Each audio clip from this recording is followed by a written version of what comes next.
Happy New Year, everyone, and welcome back to Page Burners, where we are reading through all of the Malazan books by Stephen Erikson and Ian Esselmont.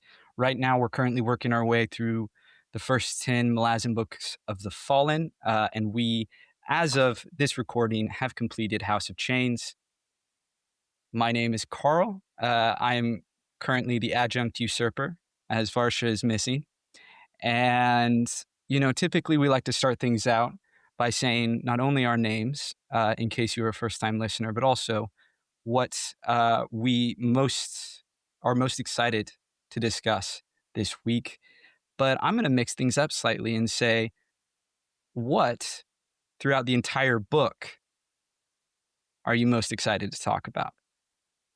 And yes, this will be otherwise spoiler-free. We will not go beyond House of Chains, although many of us, myself included, am rereading this series.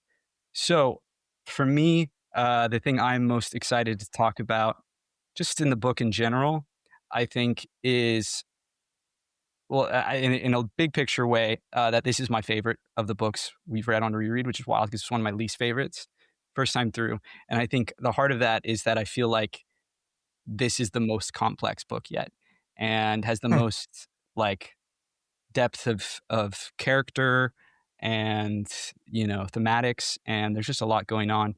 And at the root of at the core of that, I'm of course going to talk about my boy Lorik, who I totally didn't notice first time through the series and now is one of my favorite characters. Steve, I'm going to hand it off to you. Yeah, I'm Steve from Page Chewing, and kind of threw me for a curveball there, Carl. But I think I don't want to go with the obvious choice, so I will say just the theme of the House of Chains, the chains that bind us, and the chains that whether they're perceived or real, and just the further in the book we get, and especially towards the last few chapters, it really leans in heavily into the theme of the House of Chains and binds, and I just thought that was really neat that it all kind of came together, and the title means a lot more now than it did even in my first read. So what's the obvious one? I think Karsa is the obvious one. I think his journey, his development, but yeah, fair enough. I mean, he's my favorite thing in the book overall, but that was true the first time through as well. So. Yeah. So I'll hand it on over to to Dan. Yeah, sure. Name. I'm Dan, and what do I want to talk about? I mean, I don't care what Carl said. I'm gonna choose a topic from these last chapters, because I do really like endings of books. That's one of the things I'm most interested about because it contextualizes everything else before. No respect for the new adjunct. Just like Tavor, no respect. I will earn your respect. No, I said you were beautiful before. That should be enough. That's true. That's enough. You flatter my ego, my vanity, and I'll accept it. Thank you. So I want to talk about the ending of Felsin and Tavor. That's the part that interests me most, especially because it's such a unexpected ending, I think, especially on the first reread, obviously if you know, but I had forgotten about it. And I think people would have very different opinions probably on it. So I think it's an interesting topic to discuss. I'll pass it to Mirka, I guess. Hello, I'm Mirka. I'm jumping back into these discussions after a longer absence. I was away and missed most of this book, but I'm happy to be back and discuss these last chapters and the book overall. I think I remember enough. I think this book, well, I guess all of the books of the Fallen have very many moving and emotional moments, and I really like that in fantasy where I'm actually moved by what I'm reading. And I think Tavora and Felicine ending is one such scene. There is also Apsalar and Qatar and Cotillion scenes, which are very deeply moving to me, at least. So I would like to discuss those as well. And I'm Shannon, and I think the thing I'm most looking forward to is a lot of the end. One thing I really would like to discuss is the ending with Gamut and all the ghosts and the how they take out the army. I wonder what everybody's take on that is, because I know that's I don't want to say contentious, but I mean it's certainly a little anticlimactic the way a bunch of ghosts just take out the enemy. But I like it, and I'm interested to see what other people have to say. Sounds a little familiar, doesn't it? I had that thought too, and it hadn't hit me the first time I read it, but this time definitely very strongly. I was like, oh, okay, we're doing the Lord of the Rings thing. That's cool. I just rewatched those movies too. Good shit. Yeah. I'm going to start us off actually not at the beginning of these last 4 chapters, but just kind of in summary of House of Chains. How do you all feel about it? Where does it rank for you among these first 4 books? What are your overall thoughts? Well, I've long said I'm a big fan of the Seven Cities stuff, and this first time I read it, I liked this book. Second time through, this one went up for me. Like so far, this is my favorite book so far. I think it was better on reread. I really liked it a lot. Amen. Steve, what about you? I know you or Mirka, go ahead. I was going to say, I think the reason why people like this book more on the reread is because it does a lot of prep work for the future books. And like once you know what's coming, you kind of appreciate those that setup more. Would you say that was the case as well? I actually like it because of how it is a direct sequel to Dead House Gates, and I feel like fleshes Dead House Gates out a lot more. Although you're right. I mean, I agree with what you're saying, that there is a lot of setup, and knowing where it goes, you have a greater appreciation for it. But a big thing for me was just like, I did not, it was, I mean, classic Malazan problem. I just like couldn't follow everything that was going on. And this time through, I felt like I could, and it just transformed the way I experienced the book and all the different subplots and characters. And like, you know, we talked a few weeks ago about Febrile and about how actually he's a really interesting character and like doesn't get a lot of page time, but like on the first time through, I mean, I didn't remember him. I couldn't tell you anything about him. But now I will. I agree with you, Mark. I think I've said before, I really like the Bone Hunters a lot. And so it was really, for me, it was real fun to see them here at the beginning. You know, Fiddler getting a squad together for the first time. There's a lot of name drops of soldiers that I don't know if we won't see for books, but it was just like, oh, that's awesome. I remember that name. That guy's going to be cool to see again. Personally, for me, it's like my favorite is still Dead House Gates, and then Memories of Ice. And this is about the same as Garden of the Moon, kind of. Which I really like all the character work in this one. Which is, you know, Karsa is great. Falcon especially, I think this book really makes her an interesting character as opposed to the previous ones. Like there's a lot of good, interesting character work. The only thing is that nothing really happens. Like there's no big event that you can say like, oh, the first book it's like, well, you know, Darujistan or whatever. And the second book, you know, all the fights and the trail and all the stuff. Like every book has like that big event.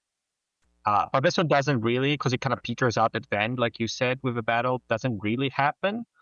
So it feels more maybe like Mirka Shannon said, it's like more building towards something, because it hasn't really climaxed yet to anything, I think. Okay. I do not agree with that at all. However, I understand why you feel that way, because that was one of my biggest complaints the first time I read it. Was I felt like the ending was an anticlimax. And this time through, I felt like the ending was incredibly climactic. It does not go where you think it's going to go necessarily. Like you said, like there isn't the big battle you're expecting.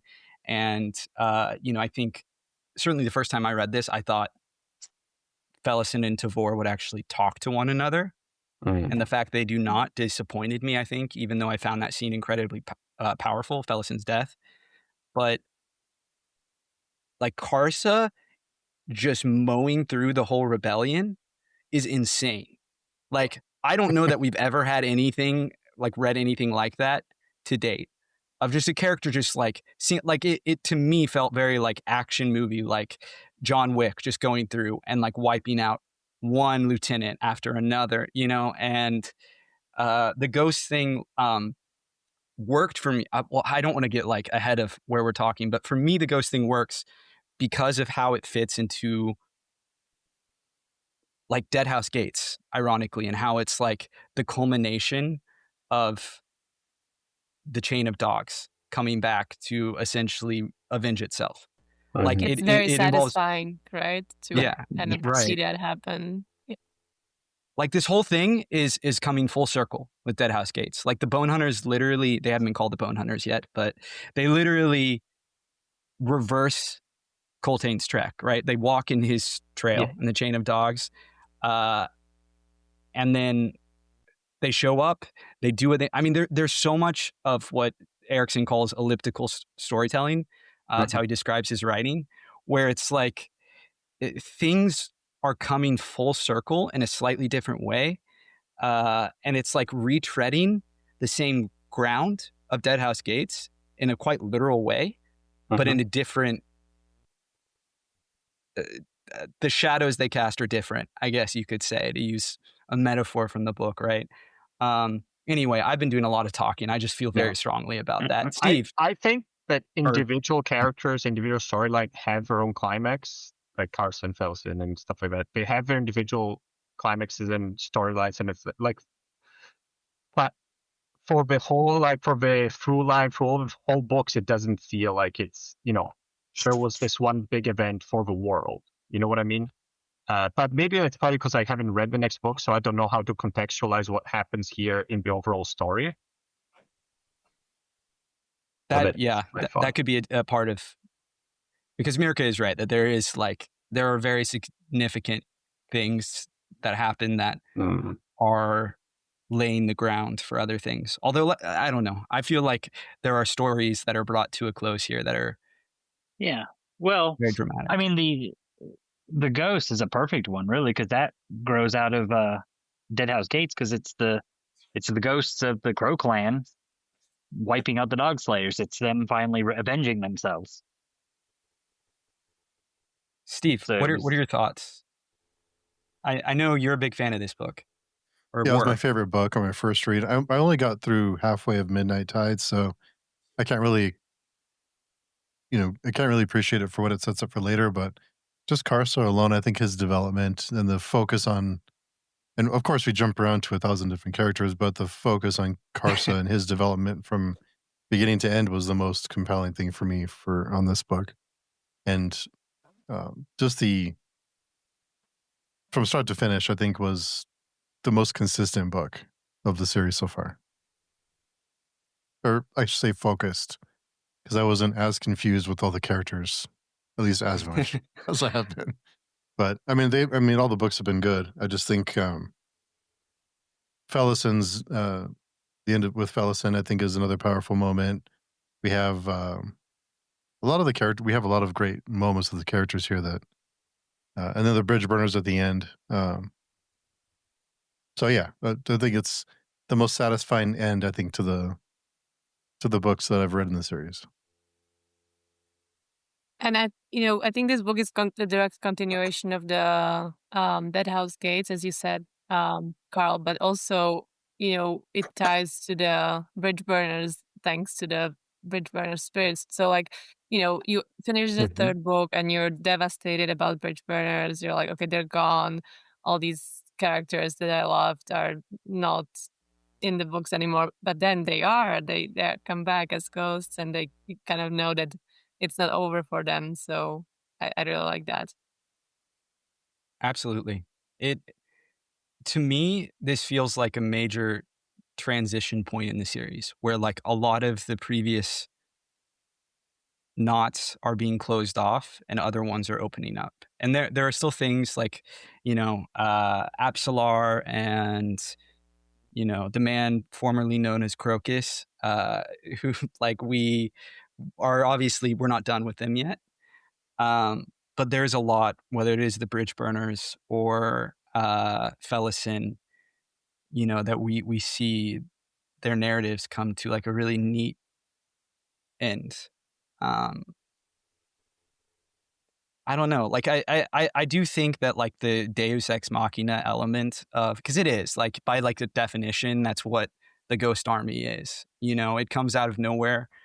There is foreshadowing. Like people are constantly talking about like the ghosts of the land and like, the cycle of violence, like taking care of itself and things like that. But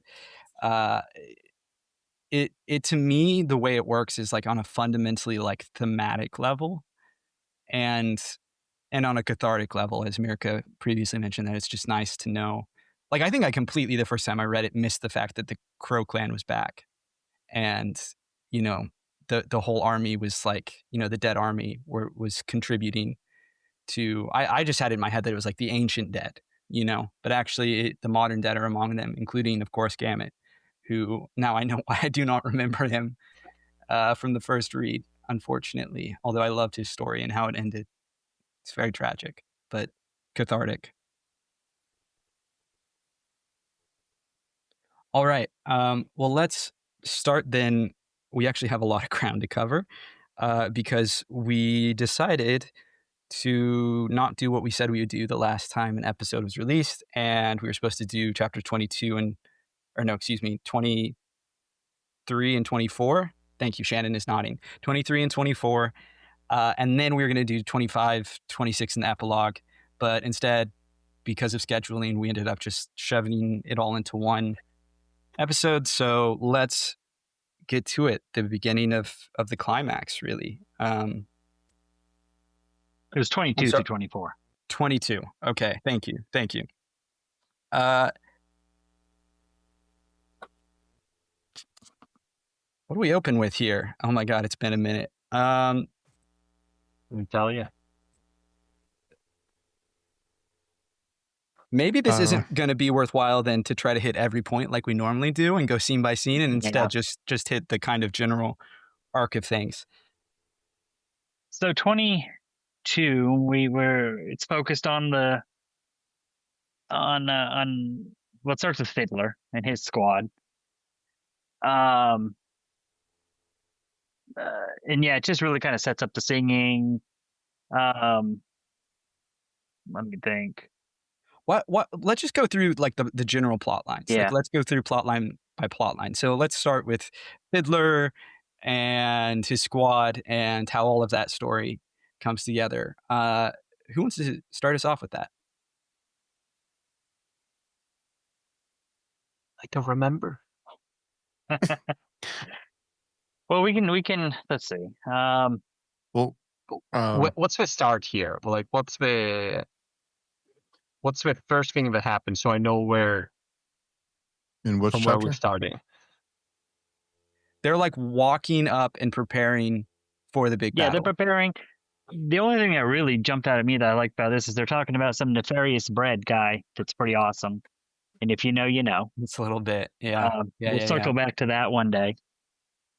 And then we do get like a little bit about Bottle, and we learn that he's not just a mage of, what is he? Is he Shadow? Or Mianus, but he also learns this. He also knows some like older magic, which I think is kind of important to know, because he's doing some divination stuff that we've seen. Because I think going all the way back to the beginning of Gardens of the Moon, we know that there's other types of magic that's kind of outside the Warrens, with that witch that Apsalar meets at the very, very beginning. But yeah, they're really just preparing for the big battle. That's what I'm saying. Like, let's just go through the whole thing. Like how it all ends with Fiddler. Yeah. I mean, I personally, I love how his story ends here, where he gets like, he doesn't actually do a lot in the ending, but like emotionally, he he's processing his grief, right? And I feel like Okay. he's reached a turning point by the end of House of Chains, where he has seen what has become of his, former friends, his comrades, really his family in the Bridge Burners. And he actually hears Hedge at the very end. He hears Hedge's voice briefly speaking to him. And I just found that a very moving moment. And of course, it ends with them blowing up the it's the rebel or no, the Tis Leosin, right? No, that's the Gessler squad. They blow up the thing. I think the last thing we see with Fiddler is him. So it's him hugging Quick Ben and Kalam. Let me look. But yeah, that was Gessler squad, and I forget his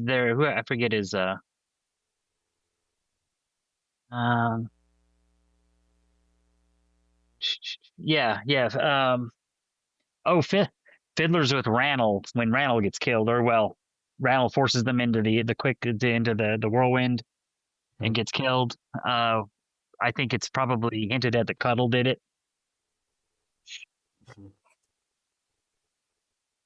Interesting. But yeah, Gessler.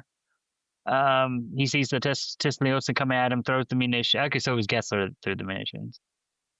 And then Jorid recovers and decides to retreat.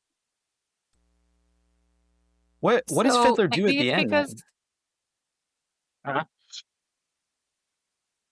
What did you say, Marka?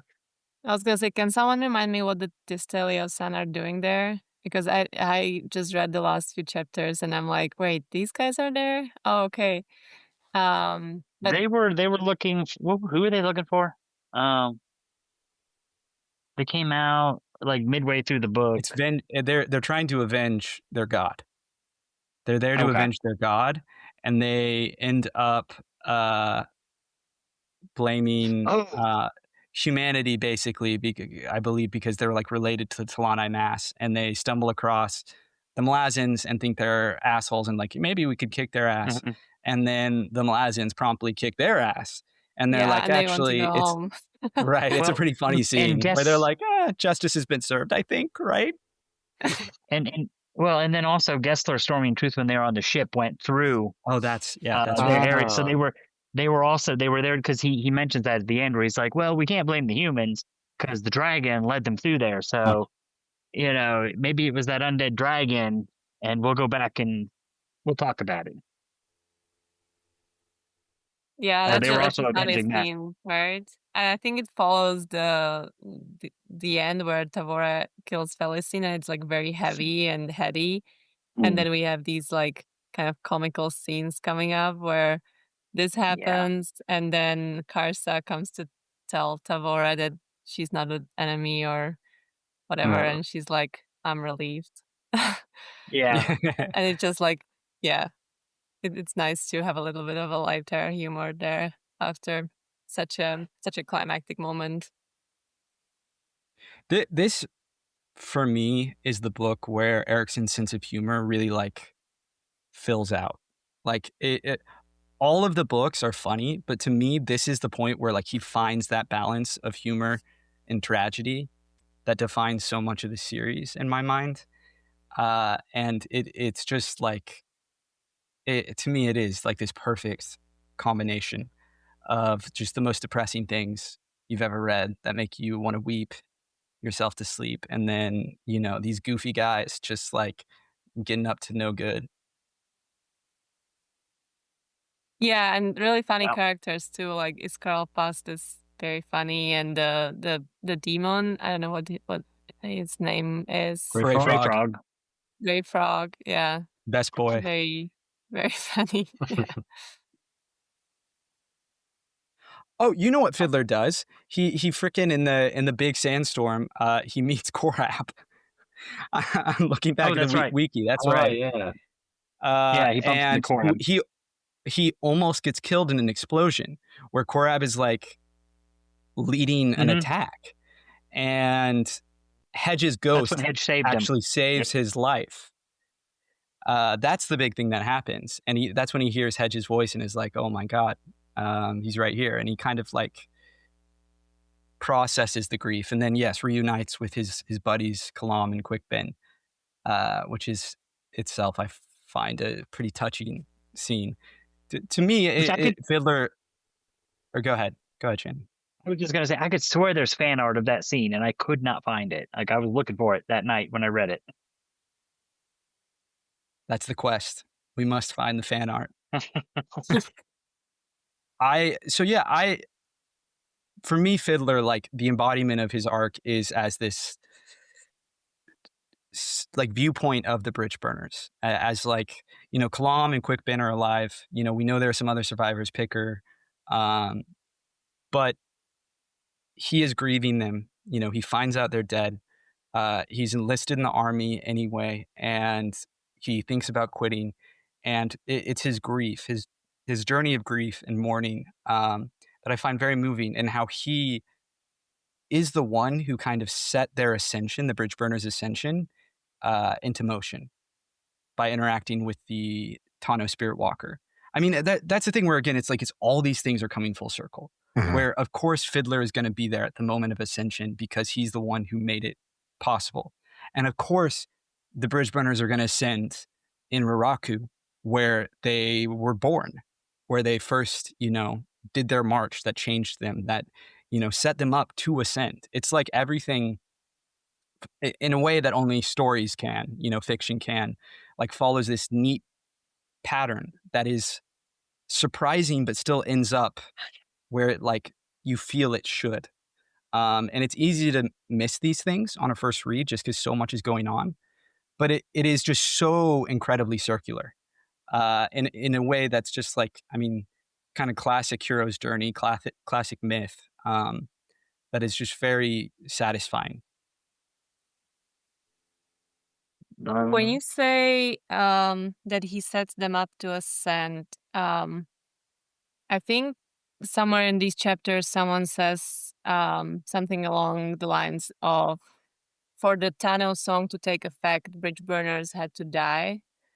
Do you think it's the cause and effect, like these two things? Do you think the bridge burners and how they ended up in Coral is directly linked to the fact that the Tano song got created?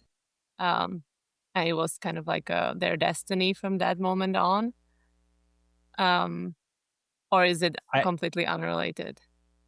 I think it's the Ouroboros. I actually don't know. I think it's like it's circular. It was always going to play out this way, even if it's not. I mean, I guess you can debate, like, is there free will in the Malazan universe? That I think is something we've actually discussed before. But to me, it's like, I do think it's connected, because I think it is just like their actions are what made it happen. And at the same time, that, like, the past and the future were like fundamentally interlinked and interconnected in how they made those choices. And so, yeah, I think them dying at Coral is, I feel it in hindsight is like inevitable and is connected to this. Yeah. I mean, because you see it with the ascension of Cotillion and Amanos, that they had to die. And it's a little unclear exactly if they literally died or not, but their death, whether that's in quotes or not, is what led to their ascension. And I think that there's something tied to that. Yeah. And the birth of myths as a kind of a thematic element. I think it's similar to the same situation we discussed a couple of books ago with Treach and the Grey Swords and Fenner, and the fact that it parallels, like, is the fact that the Grey Swords, get all destroyed, is that the cause of their having, losing its place? Or is it the other way around? Is the fact that Fenner loses its place that the Grey Swords get destroyed, and the other way with Treach? It's like, which one is coming first and influencing the other one? Maybe they're both influencing each other in a circular way. But I think it comes up a couple of other times because you're not sure which thing is actually the cause and which one is the effect. Yeah. Yeah, for sure. Yeah, I think I agree that the Daniel Spirit Walker probably kind of saw into the future, like knew that, that bridge burners will ascend, and that in order to do that, they all have to just disappear. But I guess also like it can't be just a coincidence that, was it Kalam found a random Thanos Spear Walker guy, right? Because if it's just a coincidence, then it's just like a random chance that the bridge burners ascended, right? It's probably like, convergence of Mhm. things. Exactly. Yeah. I mean,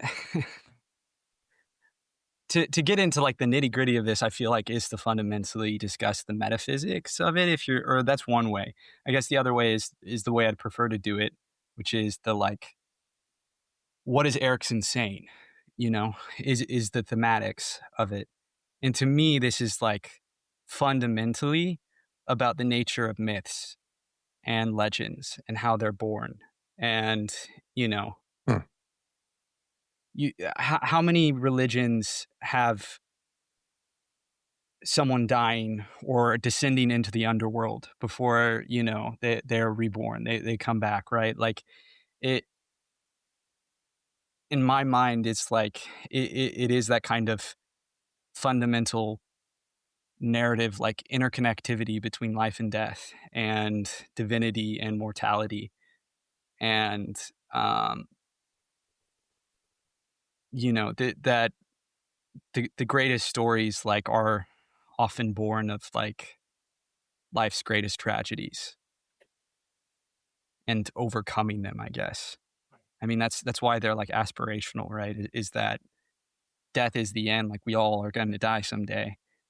But the stories that talk about like in some way conquering death, I think like that speaks to something inside us, even if it's only a metaphor. Yeah, I think so.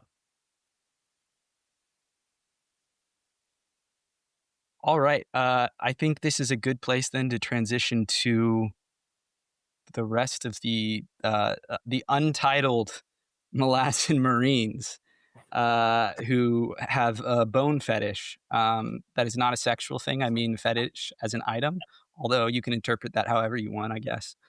And the rise and the testing of Adjunct Tavor, who, in hindsight, I feel like is she does a great job. She accomplishes a lot, but the fact that she didn't actually win the battle does kind of make you go, like, has she proven herself yet? No. Yeah, she didn't do. I think Well, she's she not didn't happy do about much. it either. She's Yeah. not celebrating, right? She's like pretty, I think, annoyed about the fact that she didn't have a good fight with Sharif. Yeah, it's definitely an anticlimax. I mean, they don't even literally fight, but that's, to me, that embodies that it was only ever going to end this way, the inevitability of it. Like that's what was really potent to me on this reread, is how, knowing how it ends, this is a Greek tragedy. It can only go this way. The rebellion was doomed to implode. And Karsa is kind of that justice, coming in a messed up way. And of course, Tavor was just going to kill Felison, because that's even kind of what the without story has that, all been about.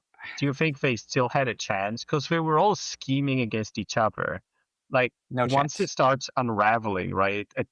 Even before the spirits came up, they were already starting to, kill each other.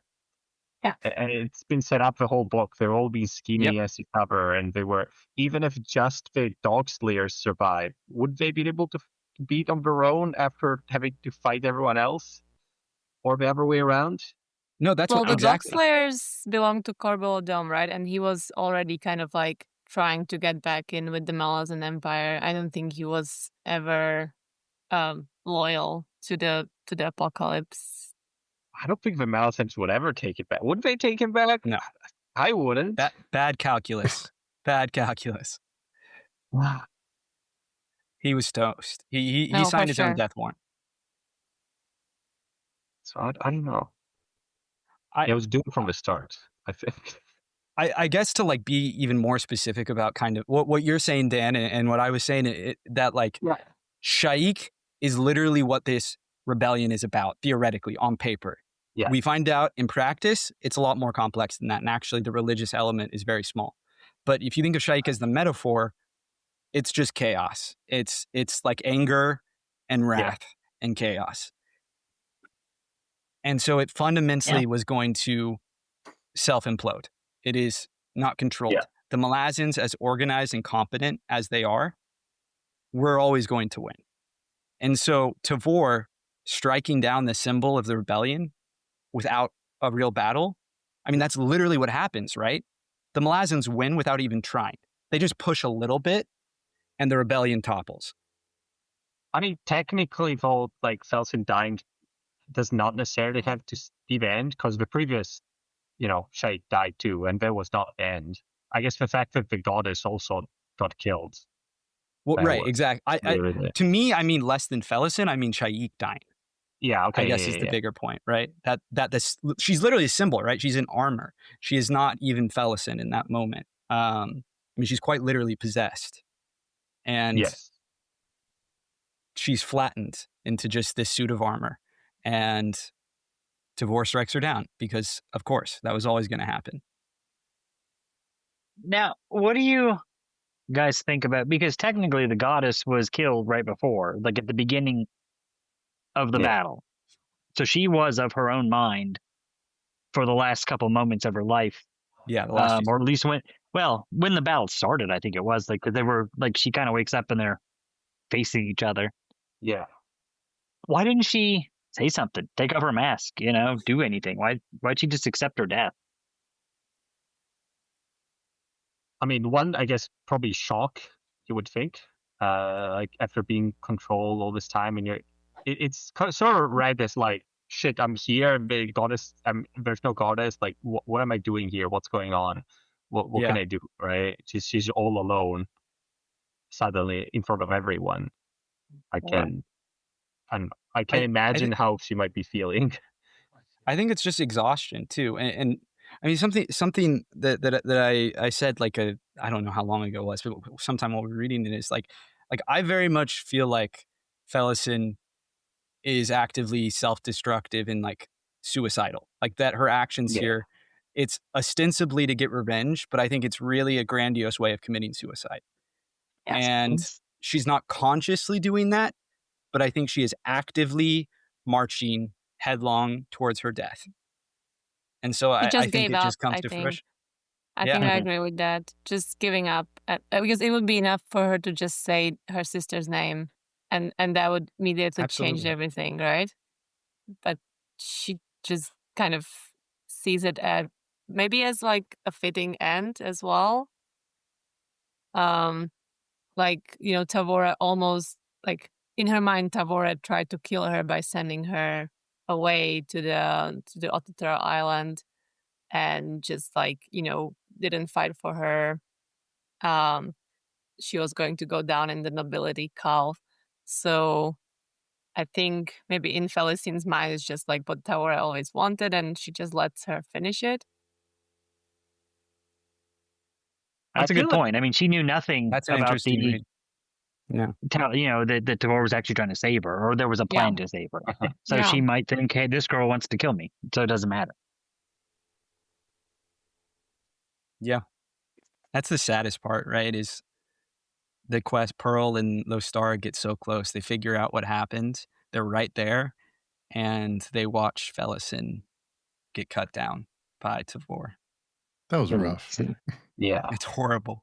That was rough. Horrible. Well, I thought Felsin would have wanted Tavor to know that she was the one that killed him, to sort of hurt her. I don't know, that's the way I thought. Is like, she wanted to die, but she also wanted to make her sister feel bad about what she did. So that was the other tragedy for me, the fact that Tavor doesn't even realize Yeah. that Felicin is, Yeah. is there. Oh, I think that's a blessing. I For think Tavor, yes. yes, yeah. But Well, I Felicin, think like that's the spite, that she does have that hatred and wants to hurt Tavor, like understandably, right? Like I can certainly empathize with it, but I don't know that it's tragic that she made, like, Tavor is carrying guilt anyway. It's not like it changes it.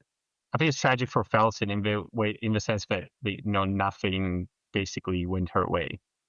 Yeah, that's for sure. Yeah.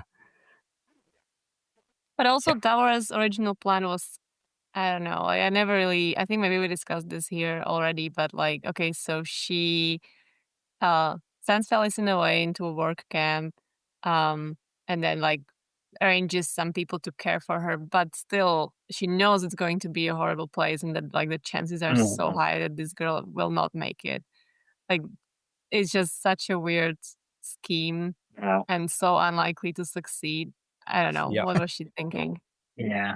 Well, I will say though, she did have a guardian with her. I mean, Bowden was supposed to have been her guardian. He did a really shitty job. Yeah. Well, Cotillion disagrees. That's true. I have a question about Bowden though. Is because he was a Talon, right? Yeah. But Yes. don't we discover here that Corporal Dom was kind of being the leader of the Talons, or were those like fake Talons? Yeah, that's what I think. Corporal Dom was calling himself a Talon Master with his own talents he'd set up, but the Talons, like Bowden, wouldn't have. Wouldn't have thought of him as a Talon Master. If he wasn't under the orders of Corporal Dom, right? Because that's the part I wasn't unsure about. No, okay. Yeah. I think he's just copied the name because he thought it was cool. I think there's even like a hint to like Cotillion like laughing about that. Isn't there like a sentence where he gets mad because there's somebody calling themselves a Talon Master out there. Yeah, but like Cotillion is the original Talon Master, right? Yeah. Okay, that makes sense to me. I think when it comes to Cotillion's judgment of who does a good job and all that sort of thing is, first of all, he hires Crocus. He is not a good judge of character. I mean, he's a good, nice kid. I think he's more looking for him as in like, he's an honest person that's not going to betray me, I think. More than he's super skilled. Well, I think he cared more about Apsalar and was just kind of dealing with Cotillion or with Putter. I was being flippant. I 100% believe that his manipulation there is that he is using Crocus to get Apsalar to do what he wants her to do. I think Crocus is just a piece, and he says it's redemptive, but I don't think it's redemptive. I mean, maybe internally for him, it's like gives him a chance to mend his relationship to Apsalar, but he wants Apsalar. I do think he likes Crocus, though. Oh, for sure. No, he likes Crocus personally. Yeah. So, well, and then while we were briefly talking about Bowden, though, so we did get the confirmation that he was the Knight of Death that we've seen in the last book. I thought that was kind of cool. I missed that. Yeah. Yeah, we were all giggly when we were talking about. Wait, when did he show up for last book? Sorry, he's like very briefly in it. And he shows up real brief as the Knight of Death. What was he doing? He was. It was when they were in might be the other stand, Capustan. Did he protect some people in Capustan in the Temple of Hood? Okay, I remember. I don't know how, but what connects him to Bowden? Like, what is there something he does in that book that he's burnt? Like it's like he has burn scars. Yeah, they mentioned him being burnt, but like there was no real, like you couldn't have known until they just told you in this book. I don't think. I see. Okay. Interesting. So he was one of the more skilled assassins of the Talon? Presumably, yeah. if he ascended. Presumably. But what was it? I think because who says it? I'm trying to remember. But they were talking about Hood. It was Cotillion, wasn't it? He was talking about Hood was moved by Bowden's honor, trying to do his job with Felicent. Yeah. And even dying for her. Yeah. Okay. Fair enough. I mean, So talking about Yeah, and I wouldn't say he did a ascendance, bad though. job. It's just that it was too much. Like it was, Yeah. he got her out of there. She almost survived everything. Well, they ended up dying in Raraku, but that's because all the path of hands and all the divers attacking, which honestly is quite a bit too much for a single talon, right? He didn't do a bad job like in a material sense. He did a bad job in an emotional sense, I think. I think he lacked the emotional, how do I say, compassion to have Felicent work with her instead of basically being almost enemies for half of it. Hot take: assassins are not well-adjusted people. Yeah. Like, you wanted him to be her psychiatrist? I mean, come on, he knows how to fight. That's it. Yeah. I'm just saying. So no, the real failure here is with Tavor. Tavor completely failed Felicent. Yeah, just completely. Terrible plan. Yeah, but talking about like ascendants or like sort of members of the houses, like the fact that Karsa is the Knight of Change, is that real even though he doesn't want to be? Like, is that a role you can have if you don't accept it? Can it be imposed on you? Or no? I don't know how that works. I'm not 100%. Because everyone seems to be like telling him, "Oh, you're the Knight of Change. Why are you doing this?" So is it just because the Chain God told all of them, "Hey, just so you know, this guy is also my friend, so don't fight"? Or was it like it's a metaphysical thing? It's like a magic that imbues the person. It's like, okay, everybody would recognize them as the knight or the sorcerer or whatever of that house. Yeah, I don't think he can reject it. I think he can like still keep his own will. Yeah, but I think that role is his now somehow, and everybody does. Yeah, I mean, I felt like he fully rejected it. Like there was no. I mean, I do think he got some power from it, but I don't know that he ever was like legitimately the Knight of Chains. I feel like they were like, you're my bodyguard now. You're my bodyguard. This is your job now. You're my bodyguard. And he's like, no, I'm not, dude. No, you are. You're my bodyguard. Like I feel like that's basically the entire book. But I could be wrong. I don't know. I don't know actually how the metaphysical stuff works. I mean, does Heboric fully accept Treach?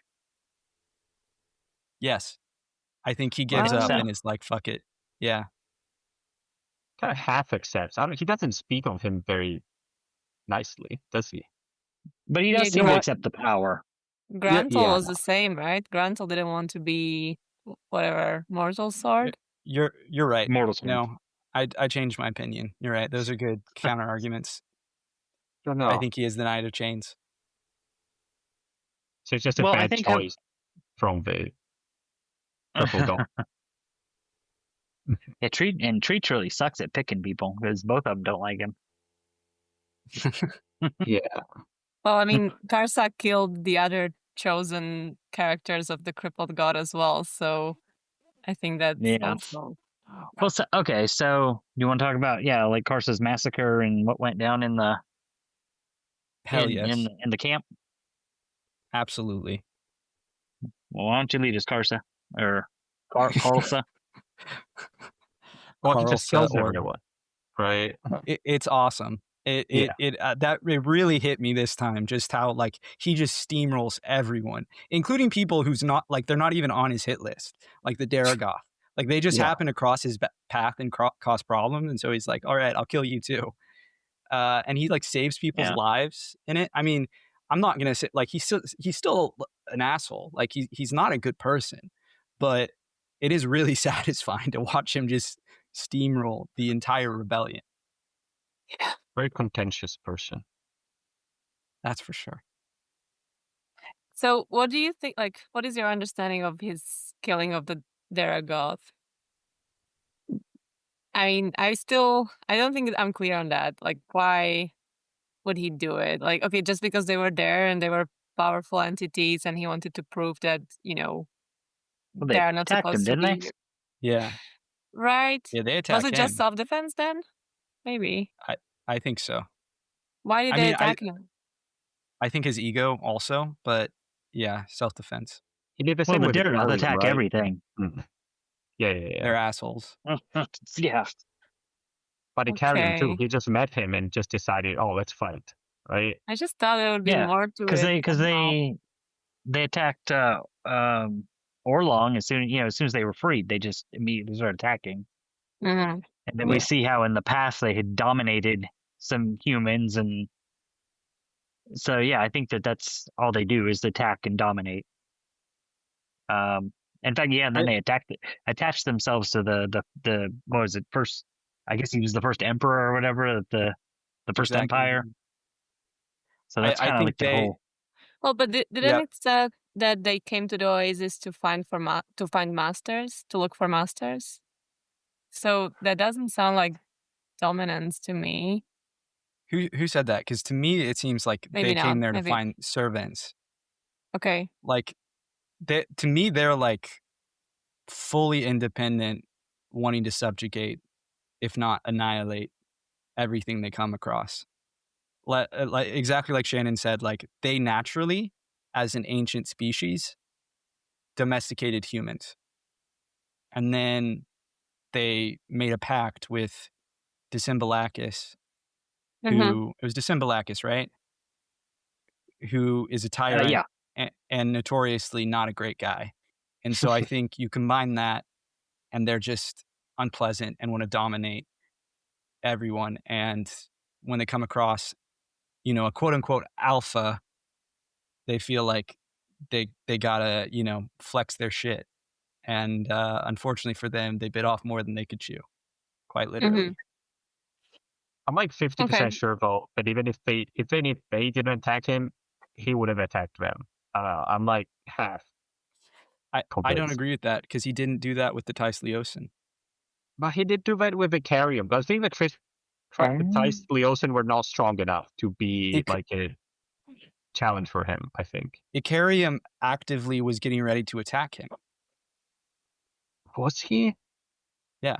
Ikarium wanted revenge. The Mappo lays out the reasoning for Ikarium attacking him. It's like very brief. But he mentions that, that pelt you're wearing, the bear skin, that's one of Ikarium's old friends. And so he is going to want to kill you. It is a little anime logic, like powerful guys fight, because you're powerful, but also there's like actual like human motivation there in terms of Ikarium wanted revenge. He was mad, and Karsa is always ready to have a fight because that's just how he is. Fair enough. He's certainly not a diplomat. Diplomacy does not come easily to him.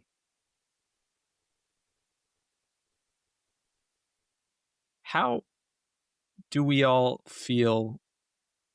I mean, the most notable death, other than maybe the Daragoth, but I think it's even more notable than Daragoth, is Bidethal.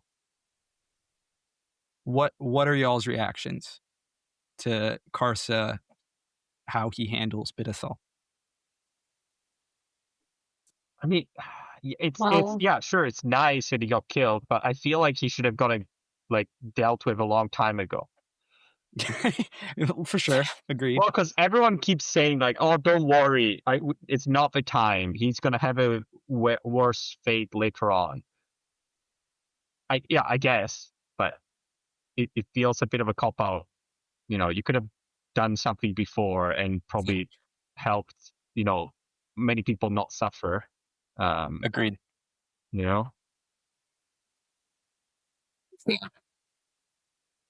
I mean, it was good to see Bidethal taken care of, but it was also a little, I don't know, cliche. the way like we're gonna rip off his genitals, and we're gonna send him to Hood's Gate, where people are gonna do to him the same thing that he did to people. Like it was just a little too pat. I don't know. I mean, but I was glad to see him done away with. Yeah. It's very I definitely something like cosmic justice in the sense that, in our world, many of the religions are like, well, if you behave bad, something bad's gonna happen when you die. But it's never mentioned in Malazan until now, really. So I'm wondering if it shows up. This is like a literature single, now. yeah. Yeah, Hood's realm was never compared to like, hell like this before. I don't know. It just kind of weirded me out, I guess. Maybe that part of it. But I don't know. Whatever. I'm just glad he's dead. Yeah. I'm just wondering what the morality is, because there's no how do I say it? I'm not saying that, in religion that's the only reason why people behave one way or another. I'm just saying that there's no, in Malazan, there's no, how do I say it?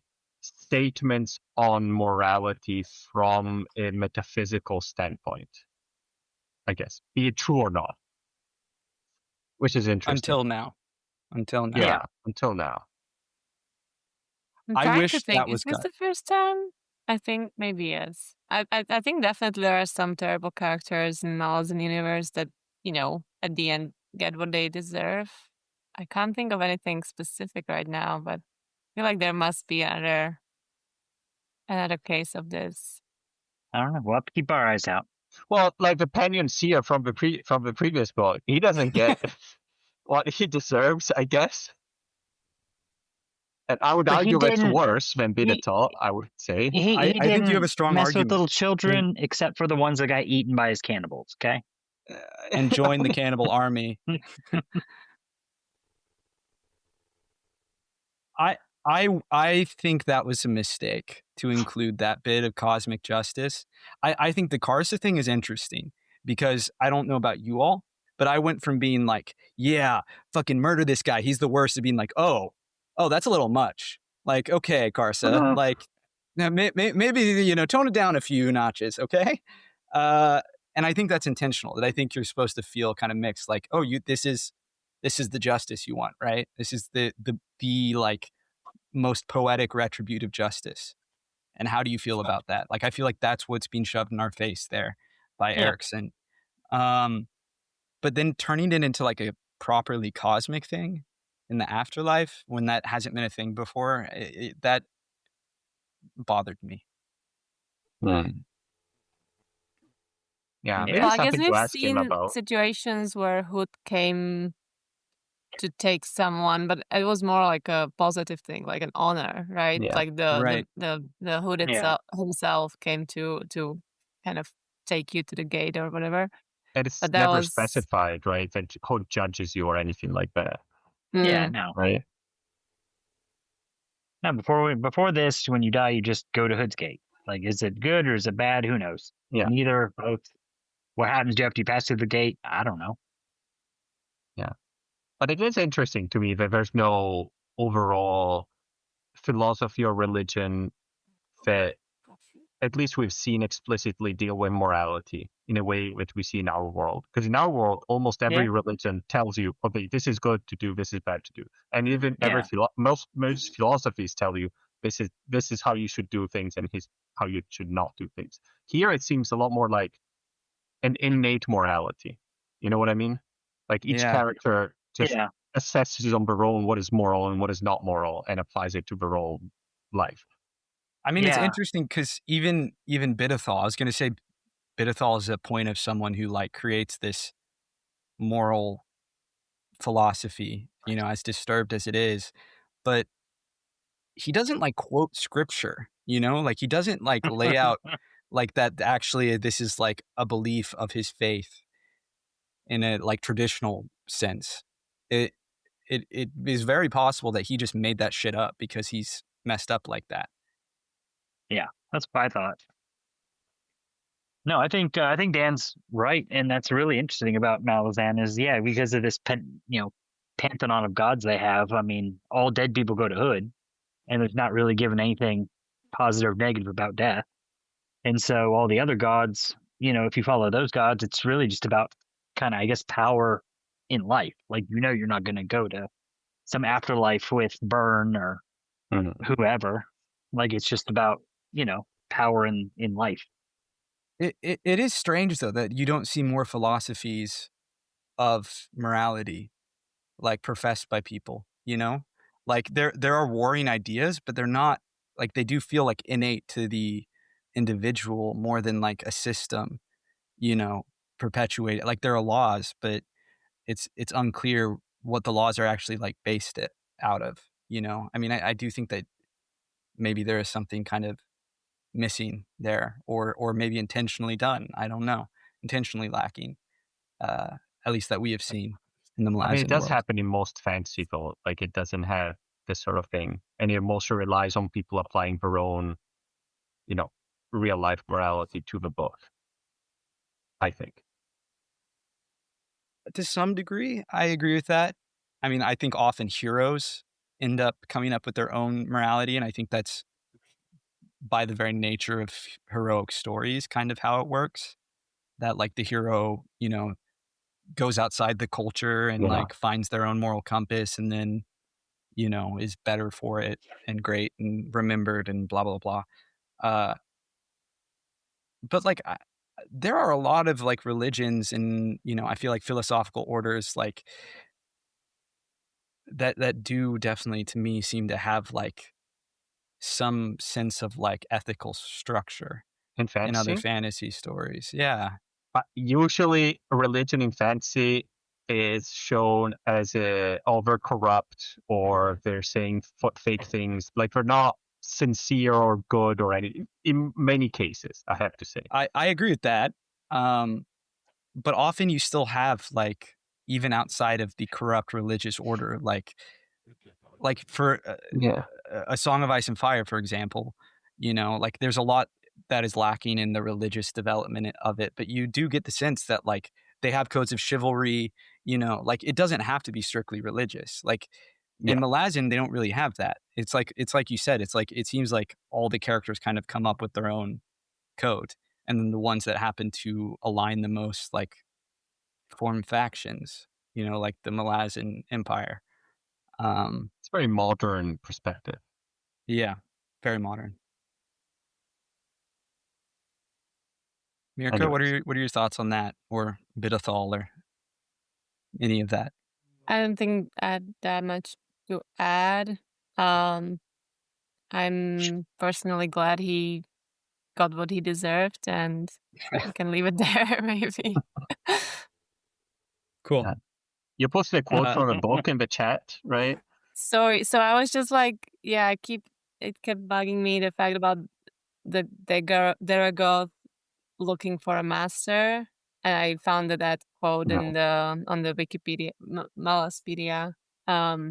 There was something about them looking for the master, but I don't have any further context or anything like that. So maybe I'll just look into that later. Yeah. Bidethal said it. I think Bidethal's full of shit, though. If that's what I thought. I thought it was a delusion of his. Yeah. Mm-hmm. He thought he was going to be their maybe master. like he wanted to be that master, so like, he was like, okay, yeah. But it was not going to happen, I think. No, he saw how happy Shadow Throne was with all his little dogs, and he was like, I got to get me some of those. Yeah. And he wanted to recruit. These are a different league, though, I think, compared to Hounds Unfortunately, compared to Hounds of Shadow. Yeah. I wanted to go for it. Oh, no, you go, Margaret. I wanted to switch the topic, so please. Okay, so Onrag and the fact that the goddess of Raraku was Planimas, and they're, connected, and that she was actually like the insanity or the actions that the goddess took were pretty much a direct consequence of, Onrag breaking her heart and like falling for Kilava, all that little story kind of like just told very quickly at the end of the book. I thought that was, very interesting, and kind of like you think it's over and then this drops and you're like, oh, actually, okay, now that makes sense. Did any of you anticipate the goddess being Planimas or related to Planimas? First read, no way. Not until they took me told us. completely by like out of left field, but super cool and interesting that it all kind of ties back in again, like you said, with Onrak and everything there. It does feel a little weird that this like goddess of rage is just like a jilted lover. That feels like maybe that's like not enough to embody that, but I don't know. I don't know. Women, No, I'm joking. Good argument. I'm joking. Still I'm here. joking. But I wasn't too surprised she was landing mass, just because I was like, I assumed she was super old, and I was like, Yeah. for some reason I thought she was like humanoid. She was like, oh, there's not too many options, and it didn't feel like Jagged would make sense with the Right. Again, I don't know. There was after no hint of like ice or anything else. Yeah. And we already had But, Penny and Seer being Jagged, so that would be very much a repeated story if that was the case. That's an interesting parallel that I hadn't even thought about, that it is like, oh, we have the Jagged big bad, pseudo divinity, and then now we get the Talani Mass, the interweaving there. That's interesting. That's true, yeah. Well, I think I'm sort of assuming now that most of these older gods, not the newer one, most of the older ones are not human, just because there weren't humans at the time. Yeah. We haven't seen any from any of the other weird races. So I don't know if those are just gone because the races are gone, or something else. But Yeah. maybe we'll No see. comment. Yeah, we haven't seen what's a change of mother god yet, for example. Oh, Maybe. I don't know. Yeah. We they have? talked about that in Memories of Ice, didn't we? Yeah. That like it's interesting that they don't seem to have an obvious deity associated with them. I feel like they probably had at the time, but as the change of model is sort of started going away, I sort of assume, like that cosmic balance is kind of like, well, the god also would decline in power and it would be supplanted by a new one. That's sort of like the thing that I would assume, but I'm not sure that's how it works. What Would I it can be say is there is so impossible for them to not to have gods at all? Just like have their matrons and be okay with that? there is an mean- answer to this, but I think Mirka may be on to something that like they're like hyper rational, right? I mean that's kind of their whole deal. They're not even like magical. Like all their stuff is purportedly technology. Mhm. Yeah. Yeah, they don't have any magic. They just make technology. I could imagine one of her matrons like ascending if there's like so Mm. powerful. They seem quite powerful and quite influential, and But we don't know too much about how they work. So Fair point, Dan. Fair point. and we don't know how much. Like I don't know how individualistic they are, because I would assume you would need some sort of individualism to ascend, because it's you that's ascending. If it's a collective, I can't imagine like a random worker ant ascending, because they don't have, they're not an individual. They're like a colony. And the way we've seen it, it suggests that they were some sort of like that, because they were all working for the matrons, and they were, I don't know. I don't know how much each single Chinchabale had personality, I guess. On a That's related true. note, is it just me, or like is the ritual of Talon like, doesn't that kind of seem like a form of ascension? Like they just ascended their people in a Yeah. way? Like they make a big point that like the Bridge Runners are the first group to ever ascend as a group. they're all like, I feel like Quickbin is like, this has never been done before. This is crazy. But I, like, thinking about it contextually, like, isn't that kind of what the ritual is? I mean, but Vitlanemas did say, all our gods are dead, right? So I think they had gods at some point, and those ascended.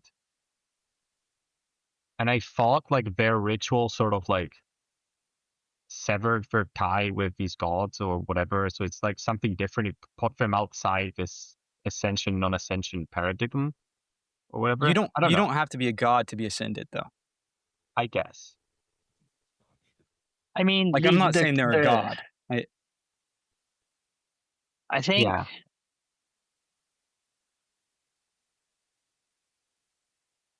I think. I mean, I think you're onto something, because I think, it was the contact, I guess, with the whatever it's called, the fire warren, that I guess burned away all their emotions and everything, and made them kind of how they are as part of the ritual. So that's kind of baked into the ritual is the warren, and usually ascendants get their power from some warren. Right. I mean, it fundamentally elevated them magically and fundamentally changed their nature. Like, we that becomes very clear in this book, talking about, circling back to Onrak, that when he was part of the ritual, could not break away from it. Like, he could not think independently. Yeah. And then it was like a fog, like he describes, like a fog being lifted when the ritual broke. And so in my mind, like, that sounds a lot like ascension. But I don't know. I don't know. I feel like though, because there's no other Clanimas left which are really alive, there's no like, how to say, fuel to burn for the ascension. You know what I mean? If like half of them maybe did Sure. the ritual, and half of them, they would become like this sort of, I don't know. I could see it more for some reason. I don't know how to explain it. It's just a feeling. I think he's still thinking about gods, though. Like, Yeah. you're talking about worshippers, right? Like, Well, think about like legends and idealize something. Like you need to be a legend in a sense. Like you need people to think you don't think the for. Talani Mass are a legend among literally every race that they've encountered? The Jagged, like, they're like the boogeyman of the Jagged, and they're quite literally the scary dead grandparents of humanity. Yeah. Yeah, I just wonder if it needs to be the same know. race or something, because I don't know. It feels like it is most of the time. Maybe I'm wrong. I don't know. It's very I'm not nebulous, sure. all this whole concept, so it's hard to. I'm Yeah. just going by feeling. It's might not. be a good Well, thing to wrong. ask Mr. Erikson. there you go. Yeah, Yeah. absolutely. No, that could be a great question. What else do we want to talk about? Unfortunately, Steve got captured by the Warren of Sleep, but Oh, maybe no. in his honor, we can talk about the thematic relevance of the House of Chains. Does anyone want to start us off talking about chains? Anyone have interest in talking about chains? They all have I chains, do. right? Every single Yeah. character, you can probably find a metaphor for chains. Absolutely. Do you want to explicate what you mean? Well, I mean, all the main characters, I could imagine, like, okay, Tavor is bound by her position. Gamut is bound by his, what is it bound? But I don't know, by his responsibilities, I guess, and he leaves him banned, and then he seems finally somewhat happy, I guess. Like Kars obviously has his own chains. You can, I don't know, I feel like you could find for every single character something that's chaining them to someone else or to some responsibility or role that they feel is limiting them, right? But it's also the story of humans, because that's we always think like there's something limiting us or society or whatever. So it's a very common topic, I guess. I mean, that's literally the metaphor, though, right? Is culture, relationships, like it can be any number of things, but the ways that the characters chains trap them to their destiny. I mean, you could say this could circle back to what Mirka was saying about the bridge burners and like, you know, the nature of like whether what happened to them was destined or if they made it happen or, you know, um, these chains kind of pull people along. And Karsa is the embodiment of trying to break chains, quite literally. You know, he is the hyper individualist, the like uber hero. And I don't mean hero necessarily in like the moral sense, just in a like, you know, Protagonist. the mythological sense. And yet he is driven by chains that he still has not fully reckoned with either.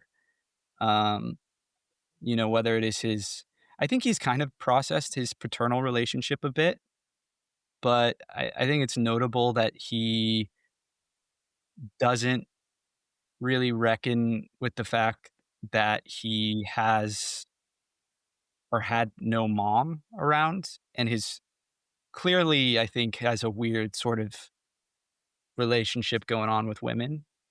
And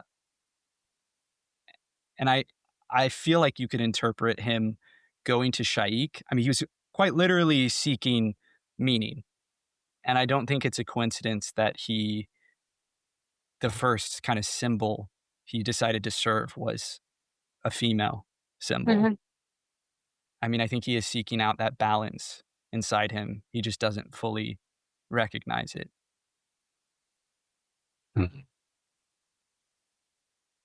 That's true. Now that you say that, Carl, I'm trying to think about like how did it happen that Karsa ended up being Shaikh's bodyguard or servant, because up until that point he was against anything like that, against anyone having any sort of power over him, right?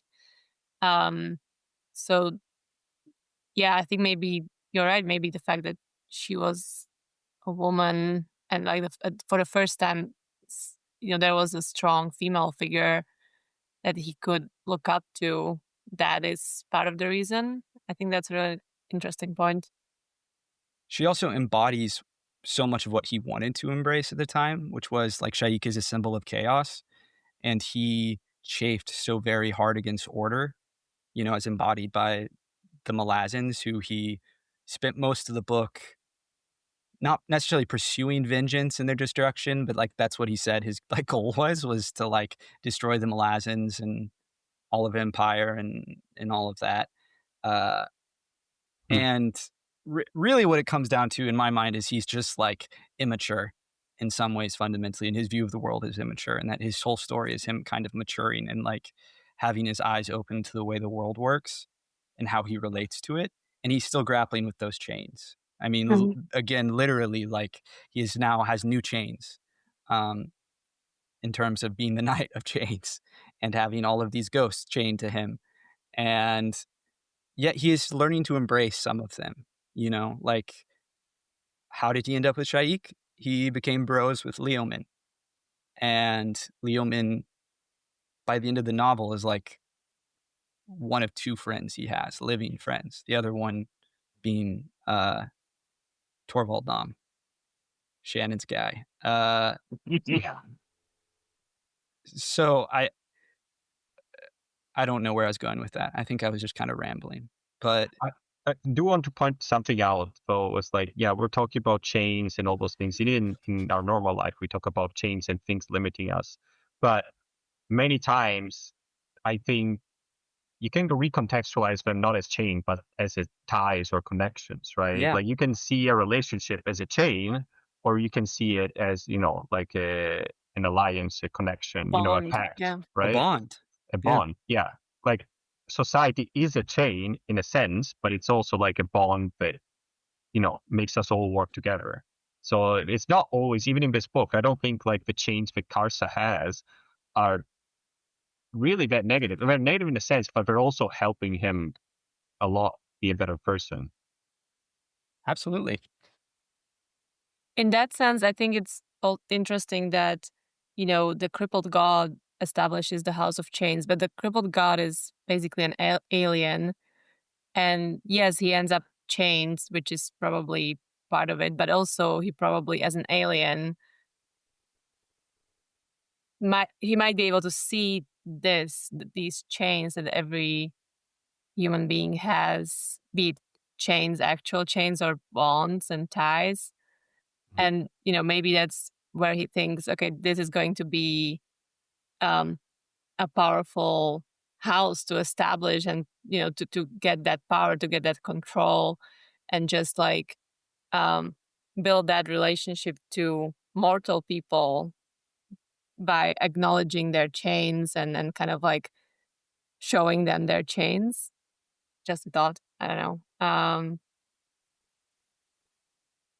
I like That's how, an that interesting, alien yeah. point of view could, like how that alien entity could view those chains that we deal with.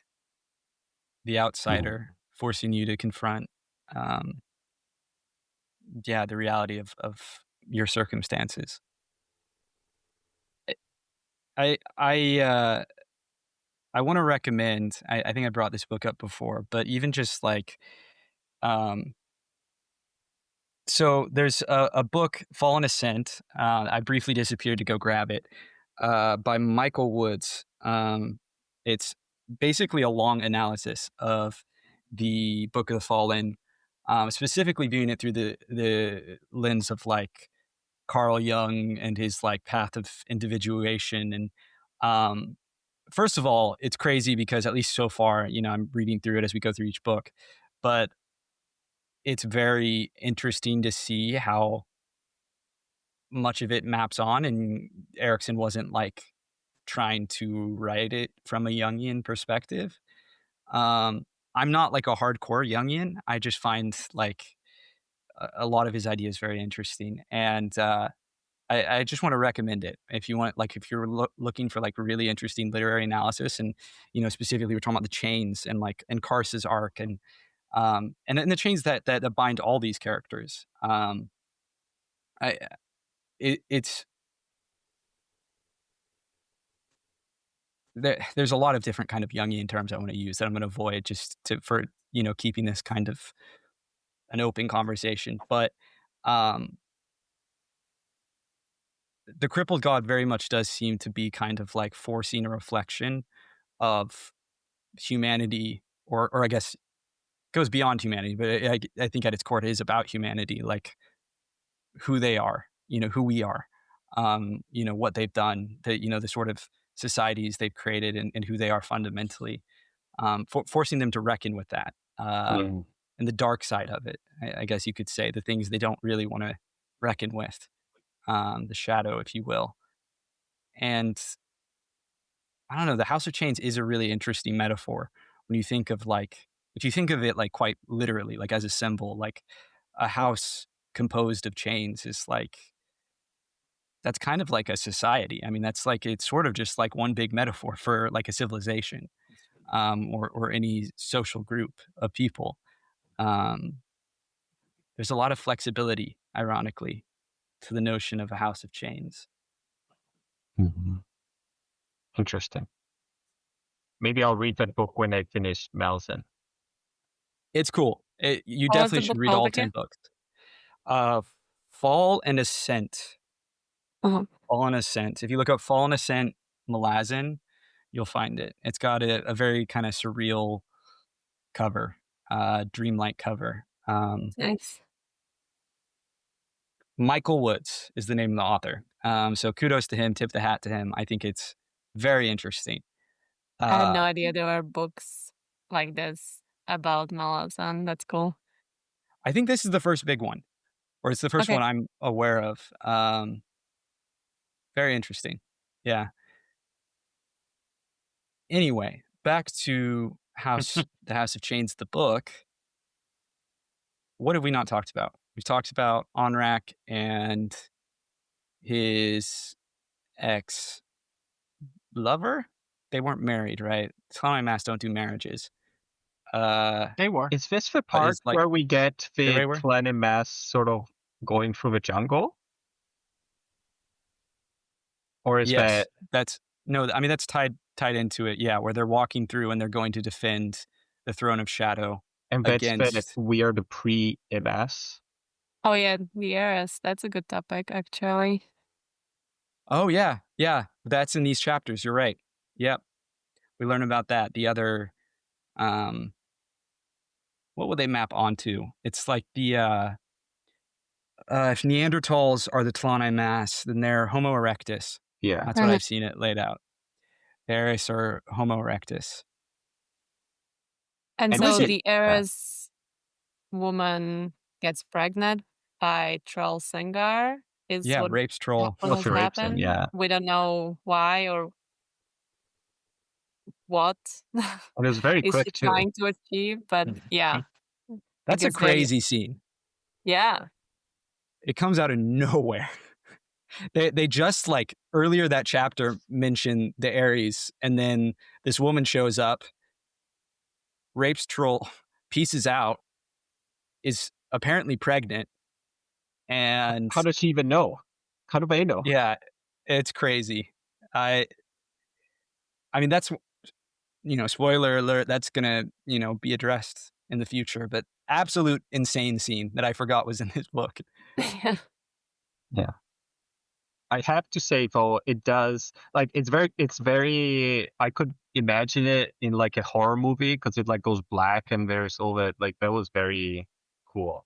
But one thing that I did notice immediately was like as soon as we started talking about them, I was like, okay, well they're gonna show up obviously. Even though he says, oh no, they're all gone. For So sure. it's obviously gonna show up. But it's also like something that I also mentioned in previous books. It's like as soon as something is mentioned, then it shows up a lot more. You know what I mean? Yeah. Like as soon as it was mentioned, then also who was it? Quick Ben or someone else? Also suddenly like, oh, but he also knows about it now, but it hasn't been mentioned at all since now. It's happened a couple of times. They've been mentioned something which is supposed to be kind of like secret or not super well known, and then suddenly it's like, well, I know why you do it because it doesn't make sense to re-explain it every time for characters that don't know it.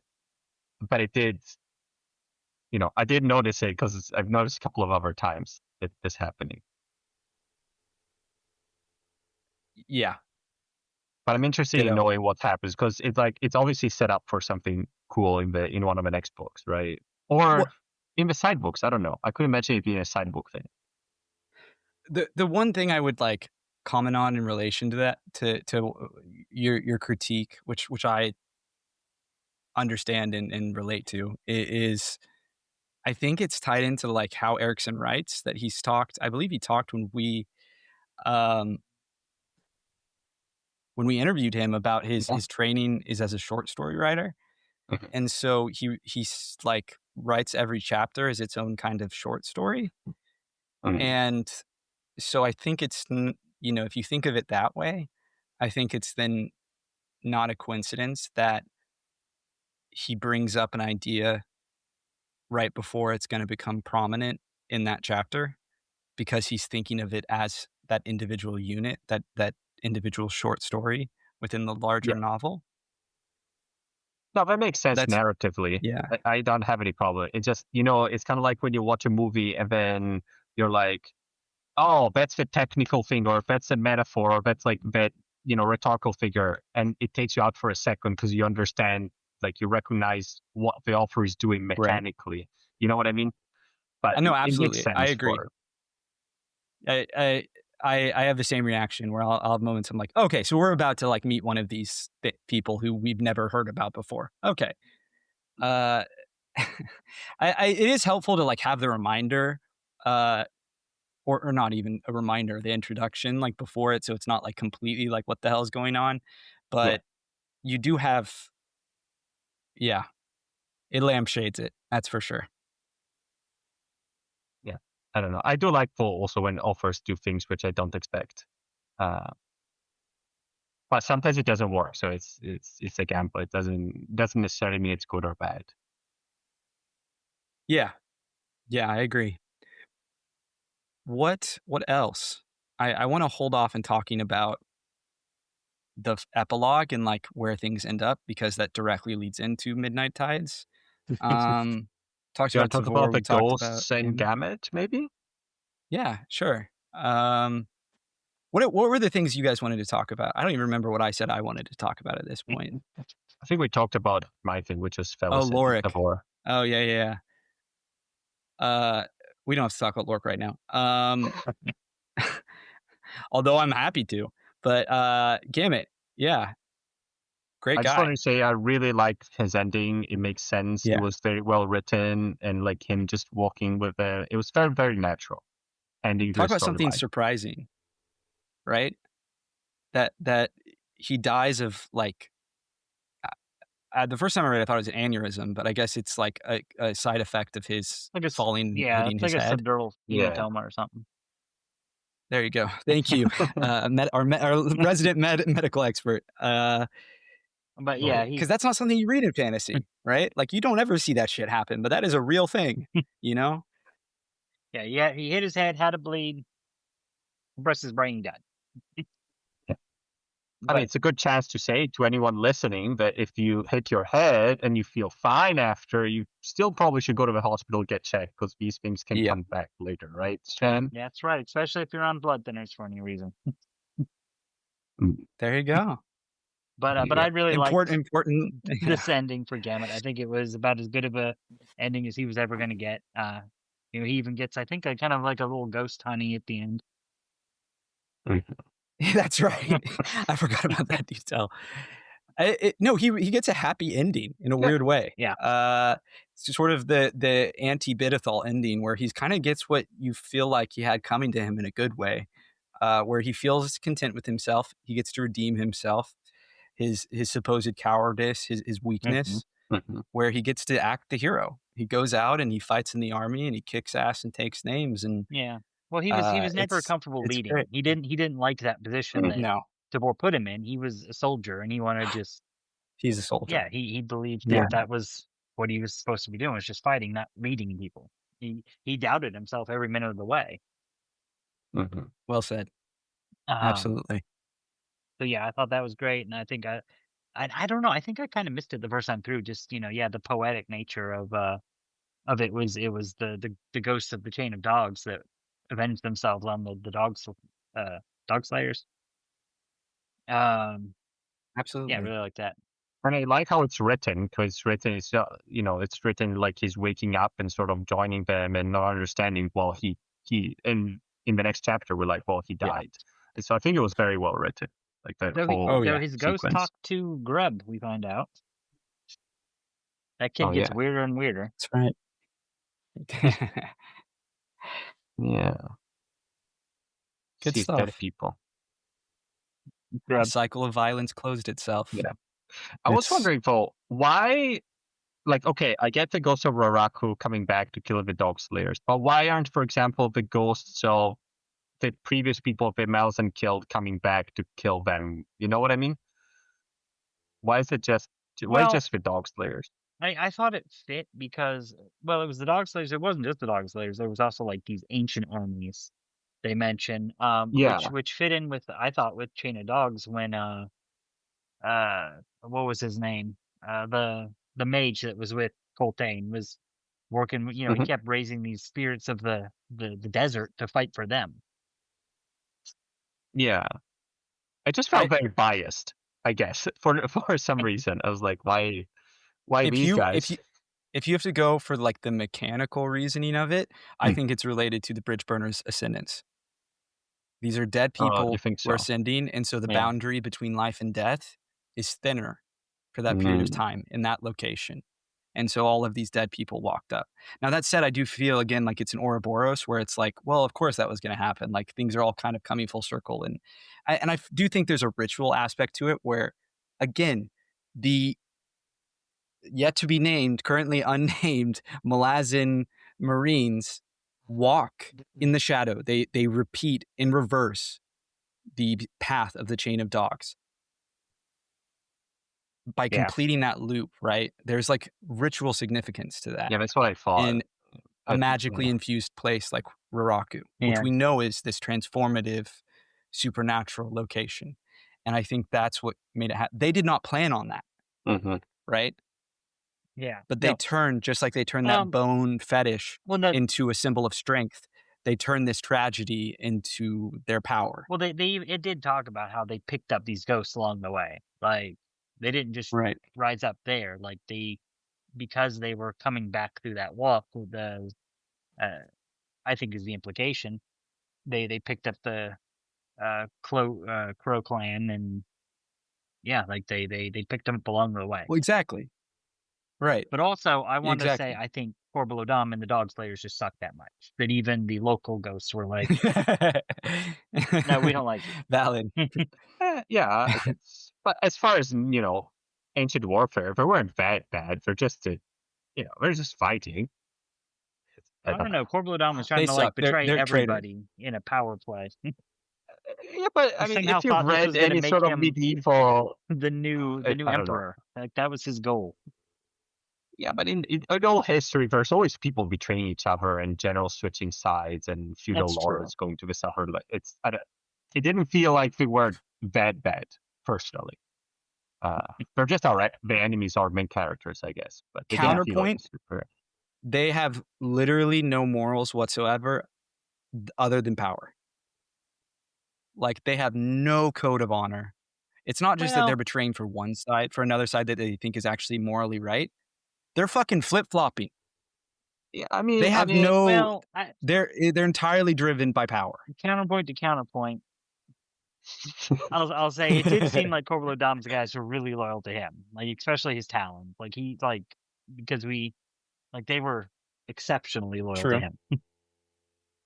Good point. That from a normal soldier, it's like, yeah, he's just being loyal to this guy, I guess, because there's not huge benefit for them. I guess they're not being killed. That's their main benefit. Yeah.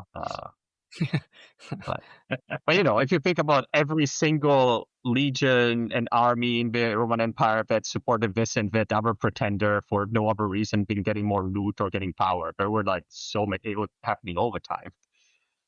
So just, I don't know. All that is to say, I can think see it. Yeah, I think Carl had the real answer. Because the bridge burners, what they were doing, they picked up the ghosts. The ghost came with them, and then particularly the Crow clan, they avenged themselves. I think that makes sense. It was sort of like an unintentional ritual. Well, and actually, it told us it was because it was Bent and Roach, the dogs that got brought back from the dead. That was part of this. Like, there was a part that explained that where Bent and Roach, the two dogs, they get brought back from the dead, and then now they're with this company, and that, I don't know, that had something to do with raising these ghosts. Nether and Nilf, I think, mentioned that.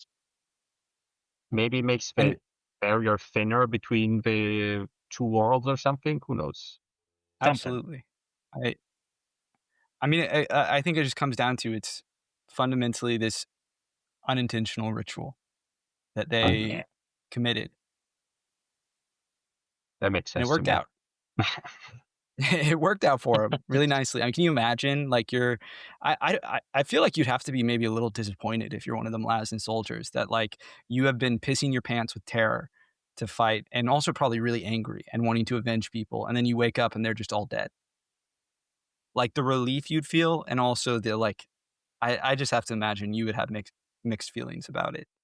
I don't know. It's kind of like when someone cancels. It's like, oh, you need to go out, and then someone cancels, and you're like, I can stay home and relax now. Okay, fair point. Like that. Good argument. Good argument. Yeah, I agree with that reading. All right. We can briefly talk about Lorik, my boy, which is, I just love his ending. Talking about endings, I love. First of all, he helps orchestrate Felson the Younger's escape to go be taken care of now by Crocus, which is hysterical. Beyond that, I do think, that he ends up in the arms of his father and having that intimate moment where, like, yes, he's like a child again, but it's a moment of connection for him with a man he's been disconnected from. I just think it's very sweet. And he literally defines himself earlier in the novel as a man who like can never live up to his dad. Yeah. And so I think that knowing that is how he sees himself makes that such a touching ending for him. And I just love his character. I really enjoyed getting to follow him in this book. And, Yeah. I don't know that I have anything profound to say. I just really like the guy. Yeah, Yeah. first time through, I don't He's think cool. I appreciated that ending quite as much. Like this, and I was paying a little more attention. And yeah, when he finds his dad, several chapters back now, when our last discussion about, he's very much like, oh, my dad doesn't care about me at all. Like he just cares about whatever he's doing, whatever he's investigating, Yeah. whatever he's looking into. He never cared about me. And then we see here when he really is in need, he's just about to die, his dad is there for him. And heals Exactly. him and in fact takes him back home to his old, his room.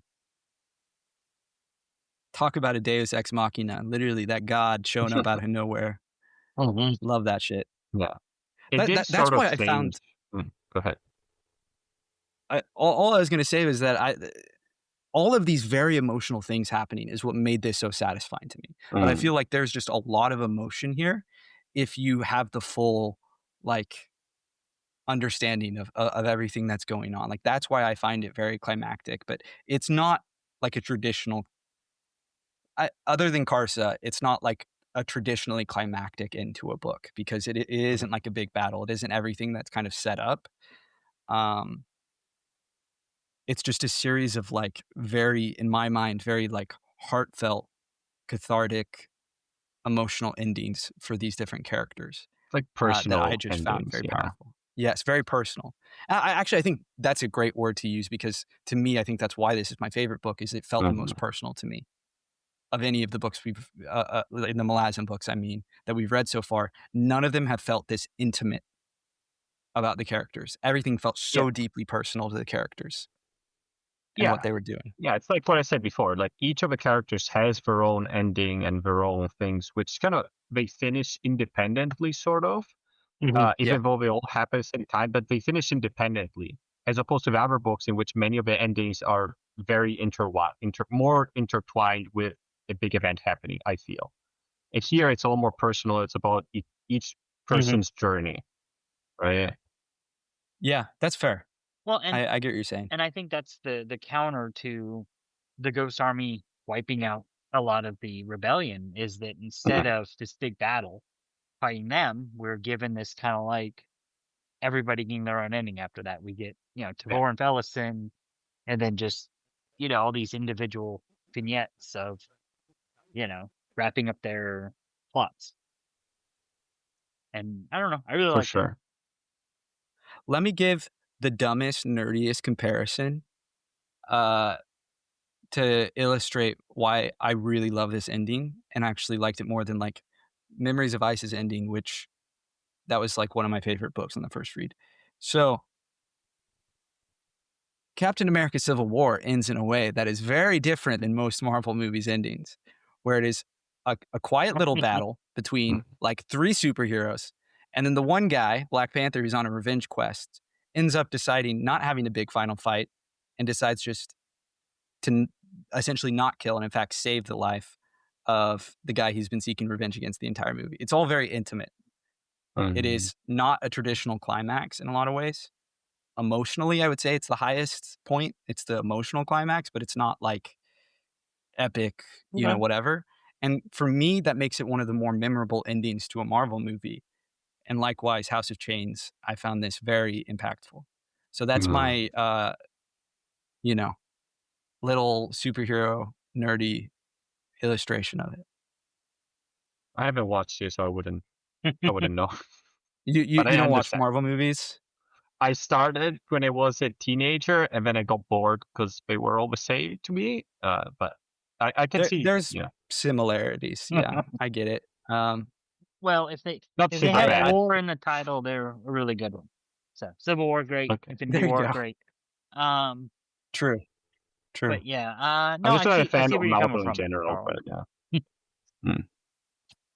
Definitely, I recommend the Guardians movies, Guardians of the Galaxy. Dan? Yeah, I feel different. I like those, and I watch those because they're self-contained. Okay, cool. And I do enjoy those, actually. I've watched I only the first two probably, but I did like those. I don't know. Oh, the Is third's there a really third? good. Is there a third? I Yeah, don't dude, know. it's There's really a third. good. Came out a few years ago. Which one is the third? I don't know. It's There's too it's many. literally the third one. It's Yeah, literally but Guardians of the Galaxy the Volume second 3. one is the one with the planet, right? Yeah. Yep. First was the dance then I off. didn't watch The it. third was the planet, or the second was the planet, and then the third is the The third animals. is the one that's it's all about Rocket. Yeah, I couldn't. Maybe I'll watch Dude, this. you gotta watch it. you should sit down and You watch gotta. it. If you It's like actually the other really two, you good. should watch it. Yeah, Okay, pretty good. fair enough. Um, I wanted to go back to Lorik for a second. yes, please. Because Yeah. to me, he changed a lot, like my perspective of him throughout the whole book. Because initially he was just sort of like this cool, he seems like a good guy, as opposed to everyone else, which was an asshole, basically. And he was like, Right. oh, I'm interested in wondering what's going on with him. But yeah, like you said, like the whole latter part with him and his dad, I liked that more probably. It was very interesting, but it did make me, in my mind, he regressed to being very young. Sure. I just couldn't imagine. He just seemed like a little boy. You know what I mean? Because of his relationship with point. his father. Yeah. And it was exactly. in my mind, how he looked, like how his physical appearance changed throughout the book was very drastic. But I mean, yeah, he's obviously very old. It just, I don't know. I read a book and was like, oh, he must look like this teenager or something, just because of the, the emotional and the, psychological relationship with his father. I think it speaks to something. So this is my opinion. I think it speaks to something very human, which is that in a moment of intense trauma, it is normal to want to seek, parental love, essentially, even as an adult, even after you separated from them. I think that's one of the things that makes grieving them hard. And it's, of course, complicated if you are a parent. But I think it's not a coincidence that even though people have kids, they still get really upset when their parents die, because there is that fundamental connection, right? Assuming you have a remotely, loving relationship, right? And yeah, he clearly had a difficult one, but I think it speaks to something very human. And again, that Lorik seemed like a very competent guy. Like he's introduced as actually like the most mature of all of the rebellion leaders. And yet he does regress to this childlike state at the end. I don't know. A lot of I daddy thought it was issues. very powerful and touching.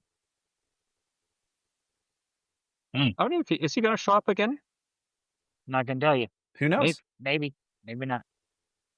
I could imagine him not showing up though. Like, I don't know. It doesn't feel like he's necessarily going to, like some other characters. You know what I mean? Yeah.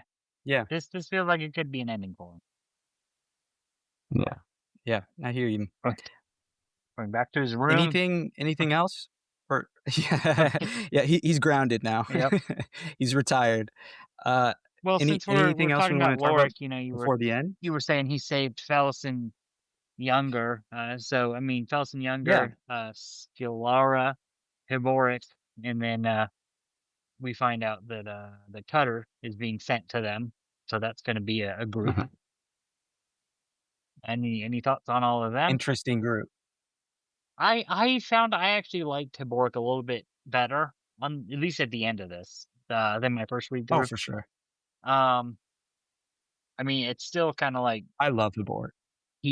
I'm still kind of like irritated now. He just let Felsen Younger out to dry, like he was not there for her when she needed him. But yeah. But I kind of forgot how cool he became when he, becomes Treach as Destriant. With all of his cat powers. I just feel he let down both of the Felsens a bit. Not just Younger, also the elder.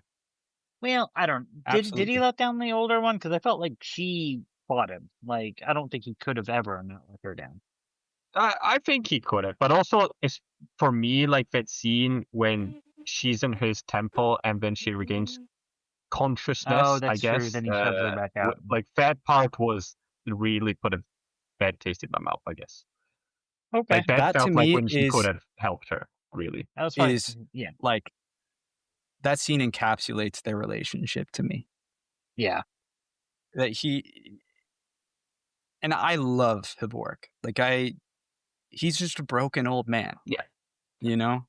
And like Bowden, he's really not well equipped to help these traumatized girls who are going through hell.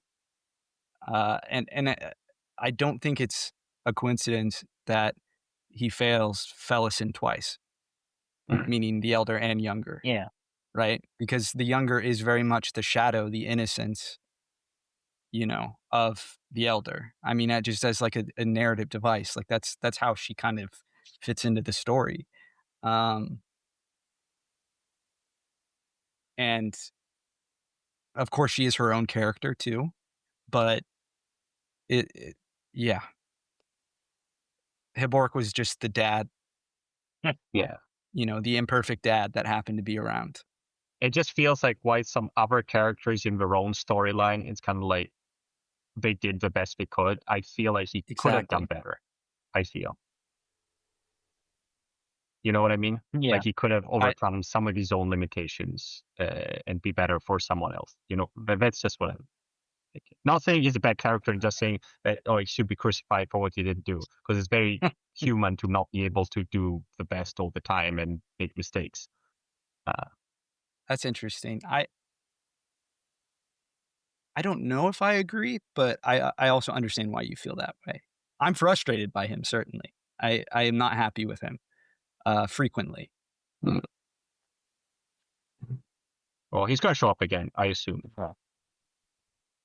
I'm pretty It sure. would certainly be weird if we didn't hear more about Mr. Green Hands. Yeah. Oh, yeah, because he has to go to the statues, right? That must be a storyline in one of the books. It must be. And then he leaves with Stellara, who thought she was a good spy, but turned out she really wasn't. On Corval Adam, which I still love that twist that we were introduced to her, like, and we thought, oh, she's a spy, and then like the next time we see her, we find out that everybody knows she's a spy.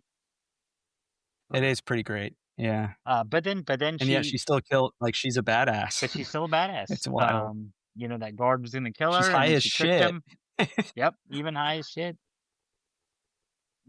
That's crazy. I don't think we've yet. Yeah, to it's see an her interesting sober. group of people. I think you're right. Oh, and Yeah. she's an interesting group of people. Yeah. Did the Talons kill anyone, by the way, in their sort of betrayal? I'm trying to think, because maybe they were just super useless. Well, they Probably some innocents or some relatively unimportant characters. who killed Huh. No, never mind. That was with Corval Adam. I was gonna say that one of the girls that were his mages got killed, but I figure she got killed by. Maybe it Who was killed the Falaman. scientist guy, the literature guy, whatever? What's his name? Febril? Febril was killed by Karsa. That's Karsa. Karsa kills him. Okay. Yeah, Karsa. He was the first one Karsa kills. Oh, and Karsa, when we didn't talk about it, Karsa also killed the guy that sold him into slavery at the beginning of the book. Yeah. Who was he? No, that's what I'm saying. Like Karsa literally goes through, wipes everyone out. All of the main bad guys, Karsa kills. It's crazy. Yeah. What was his name? Was it Sithel or something? But yeah, he was actually the guy who helped Bithel get a hold of Fallison Younger. He was the one that lied to her about. He was the leper. Yeah. Was he the leper of the House of Chains? Was that the implication? Yep. I think so, but I wasn't sure. Yep. No, that's him. What a position. Yeah, really, really a high and mighty position there. So yeah. How do you guys feel about Lestar and Pearl? I, for one, think they have the best romance we've gotten yet in this series. I just don't like Pearl. So there's something really? about him. That's how I used to feel about him. But I really loved him on this read through. Like, he's very emotional, and it's interesting because I feel like that Lestara and Pearl sort of reverse the roles you typically see in like Mm. men and women in relationships Okay. in an interesting way, where like Pearl is like very like vulnerable and emotional and flamboyant, and Lestar is like very hard and cold and sarcastic. Mhm. And if I remember right, she's also the one who's like active in essentially like sexually between them. Mhm. I just think it's very, their relationship is very interesting.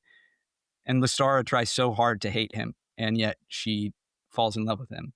Yeah. It's not like the greatest romance I've ever read, but I actually really enjoyed it.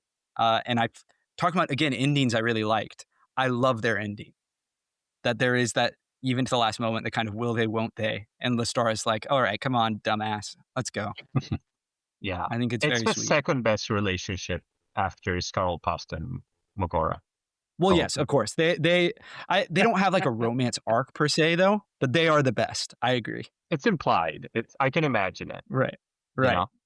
It's off screen. Yeah. Way more powerful off screen Yeah. than Whiskey Jack and what's her name? Corlett. More or less. Yeah. Yeah. I was gonna ask, Glad none of the women are around to defend them. Is Pearl is Pearl bald, by the way, or does he have hair? No, he has hair. In my mind he's bald, but I don't know why. Is Scarlpust is bald? Yeah. I thought Pearl has Scarlpast hair. had like tufts but bald on top. Okay. He has like pale hair. Like he has like because he's half blonde, Andy, light right? blonde hair. Yeah. Okay. For some reason in my mind I imagine him somewhat like, I don't know, slightly effeminate, very slightly. He is. Yeah. Yeah. He is. Absolutely that. No, he is. He's described. He's effeminate. Yeah. So maybe that's why, because it was like associated with like a eunuch, and eunuchs are usually bald, at least Sure. in many cultures. Maybe that's why. Okay. That makes sense. Yeah, I see the connection there. I feel like they do describe his skin a lot more than his hair too. Like his skin is always described as like very smooth and glistening and pale. Okay. I would think of him generally as looking like a pearl. I believe that is intentional. Okay, I see. I don't know that for a fact though. Maybe I'm wrong. I haven't looked at fan art to see if someone has like really studied his descriptions and seen what he looks like. But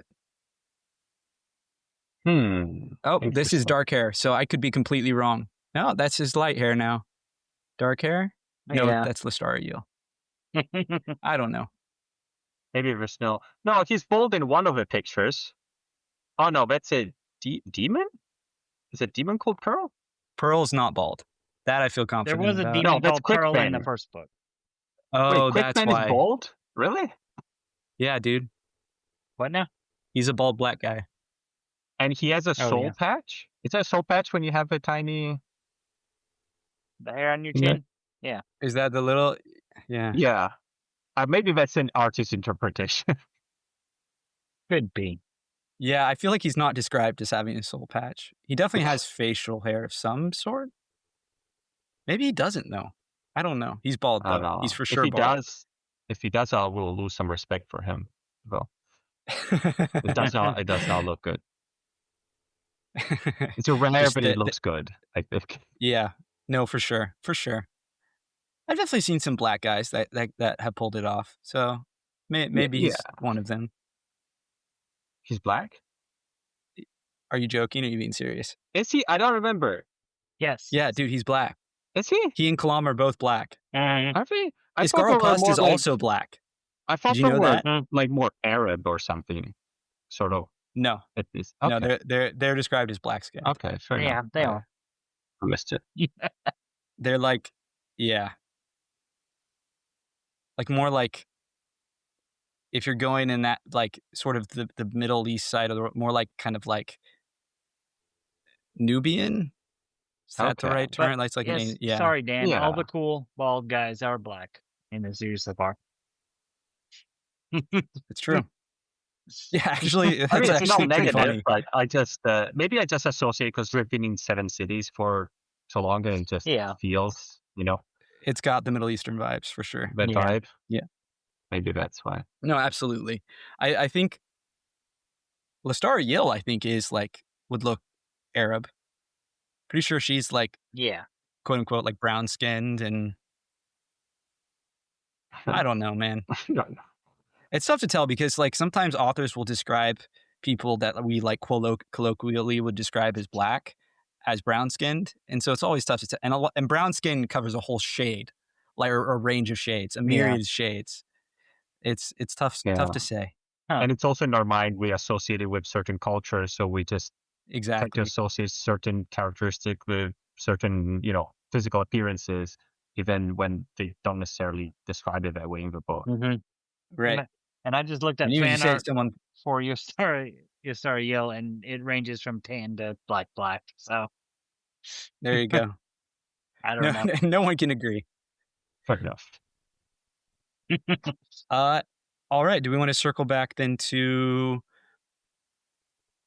the ending and preparing for the Throne of Shadow to defend the Throne of Shadow against the Teist Emerlon? Onrak and Troll are blood brothers. And really what I'm getting at is I want to know, what the hell do you think is coming in the next book, which is Troll's story, the story he's telling? I mean, I read half of it, but the only thing I You read half of it? remember, Okay. I have this image in my mind of like some mountains and some trees and snow, probably. I don't know what's going Yes. on. Okay. Well, you That don't is all remember in the much. book? That's good. Yeah. Maybe there's a city near a Maybe. sea, maybe? I don't know if I'm thinking of something else. Who knows? Oh, that's something important, actually. Is circling back that the Raraku's a sea now. Oh yeah. I guess. Nothing, I guess, about it. That's a major change that happens. Well, it's Talking going to about be things coming relevant. full circle. It Well, does it- kind of it just was get described- tacked on at the end. It does get tacked on, yeah. It's like, oh, by the way, all the water got dumped here now. Yep. And then all the Malazans got to the high points, so they're all safe and fine. Yeah. Yeah. That's pretty wild, though. That's Yeah, I like remember the first talking time I about read baptism. this, I was like really amazed by it. Yeah. That shit blew my mind. Yeah. The land Wait, itself so has the been water, baptized. the water came from the warren, right? Yes, the flooded warren. Mhm. From the flooded warren. Yeah, because it's because it was a scrap of the Warren of Shadow that was powering Curled the woman Emerlon. goddess and everything. That was kind of the Yep. center here of Urarku and why everything was converging. So yeah. Wait, so have all the people that we went into the flooded warren, were all these people in that warren where the goddess was? Were they all in the same warren? Say it again. Like, because we were before, like, with Tol Sengar and everyone else in the flooded warren, right? Yeah. Was the goddess also there? Yes. I don't think the goddess was there, but all the water from I there think came out of the shard to here. She is in a fragment of the same warren. Yes. Okay. Well, she was trying So to claim all the the power or warrens still something, connected? right? Yeah. Okay. Because I thought because they were shattered, they were not connected anymore. So the water was only in that specific fragment. Gotcha. Not in all of them. I don't know how it works. I'm going to be Okay. honest. I don't even remember why it got dumped then Okay. after she died. Mm. Yeah. I mean, Is there I something liked it. I thought specific, was or is it cool, just like but she was holding it at bay or something? Like, why did it get dumped I on the guess maybe it desert? was because- flooded before it broke. Yeah. Maybe. Well, it was flooded. Why didn't it come out? I don't know if they really give us an answer why it didn't come out. I guess maybe because she was trying to claim it at that point. Because that was what was powering her and making her a goddess. But then she So gets killed her and then it death comes was out. like an opening. I guess so. I didn't actually make the connection when it happened, but I think you might be right. I mean, it's got to be related to that, right? Yeah, no, because it is Must right be. after she dies. You're right. Huh. And maybe that's something to ask Erikson. What the fuck Unless happened? there was someone having to go through to get to her that caused like a hole or something, and that's why it went through the hole. I don't know. Well, that's what I was wondering. Is like, was there some gate left open? Like, what happened? I don't remember. Yeah, I don't know. Do we know where It's the a water great came scene, from but I couldn't in tell the you. Warren yet? Or I don't think remember. we know yet. No. Okay, maybe next book. I don't That is remember. something we do find out. Okay, yeah, I don't remember at all. But there was one thing when they were in the Warren, right? There was this wall, and there was a hole through which the water was exiting, right? Was draining in through this wall. But I don't remember. Do we know what the wall was or where the water was draining? Yeah. Oh, that's an interesting point. You're right. Maybe because the wall broke, it went through the wall and then went into the mortal world. I don't know, but it was already coming out slightly. Like I don't. Yeah, I didn't. I don't know. I mean, some sort of dam broke. Clearly, unclear if it's metaphysical or literal, or both. Yeah. All right, that's a mystery for another time, I guess. Back to Midnight Tides and the Coral d'Emerlon, the fight for its throne. So yeah, any other? I mean, okay, you said things you remember vaguely from the book. What are your predictions for the book? Well, but this is. I want to hear you predict. It's very separate from from what I know. It's very separate from the current storyline that we've been following. So is it realistic for me to predict anything? Yes. You have some things that you could use as because I don't think, like, for or... example, Crocus and their group, I don't think they're going to show up in the Troll storyline. has been talking about it's what happened to Troll. The Troll is telling his story. Yeah. So it's in the past. So it's in the past. And it's not in the future. No. It's not like a prequel, but it takes place before this. It's earlier. Yeah. Yes. Unless there's some sort of time jump sort of thing happening, which I could believe it could happen, being different realms and dimensions and everything. Okay, let me twist this around then. What predictions do you have for the future of this series? Period. Any future books, whether it's the next one or later books down the line. I think. Yeah. What do you predict about these people? Yeah, well, I know the only one thing I know for sure, probably it's going to happen, is that Haboric is going to go to those statues. And those statues are somewhat, I feel, connected. Do we know if they're connected to the crippled god? I just feel like they must be. Or do we know that? Okay. We know that, yeah. I can't remember what we know, how they're connected. The souls that are in the statues came from his realm. Oh, okay. So I feel like we're going to discover something about their realm, about where the crippled god is coming from. And that's gonna, I don't know, that's gonna tie into something. I don't know what's gonna happen to Haboric though when they get to those giants. Maybe the giants are gonna. It's something to do with Autotrol. We're gonna discover something about Autotrol. Which is probably something like overloading of magic that just creates anti-magic. And then I don't know, Crocus, their storyline. I don't know where we're going because I don't think we know their next mission, do we? Do you think Crocus and Apsalar will be reunited? Do you think they will both live? Do you think they will die? I mean, I would be pretty happy with some sort of, emo ending where they look at each other and they don't end up together, or one of them dies, and that sort of thing. I think I could live with that. What do you think is going to happen? I think they're gonna. Are they gonna get back together?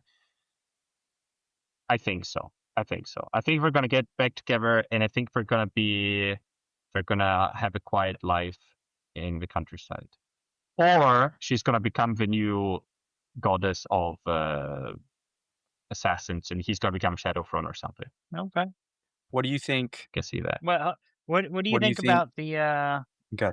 Leomans taking the what's left over of the rebellion to Yucatan, and we've got the Malazan, so it's going to happen with all of that. I think he's gonna join the Malazans in some way. Okay. But I think that always from up until now, it's always happened that the good, the reasonable characters end up joining together. So I think that's gonna happen. Okay. And we're gonna work together for prevent something or work towards some bigger objective. I feel. Okay. All right, That's let's my do a Deadpool. And I don't mean the comic character, but what the character was named after. Who do you think is going to die? Who lives, Is who that dies? one's named after? Yep. It's a Really? betting pool on who's going to live and who's going to die. Which actually happens in the first Deadpool movie. Fun fact. There is one that they mention. Yeah. From what context is it? Like from what? I in the movie or in general? In real life. In real life. I have no idea. Oh, I just know that But in that the movie, Deadpool, it was that's a what the term betting means. on who was going to die. Yeah. okay. So I'm just trying to think So who when dies? Who's that your happened top in real picks? Who's going to die? life. Who's gonna die? Who do we have left? I don't think Crocus is gonna die. Okay. I don't think so. I think if someone has to Okay. die, it's probably Absalor. Or those two. Okay. Okay. And I think all the clan and mass are gonna die before the end.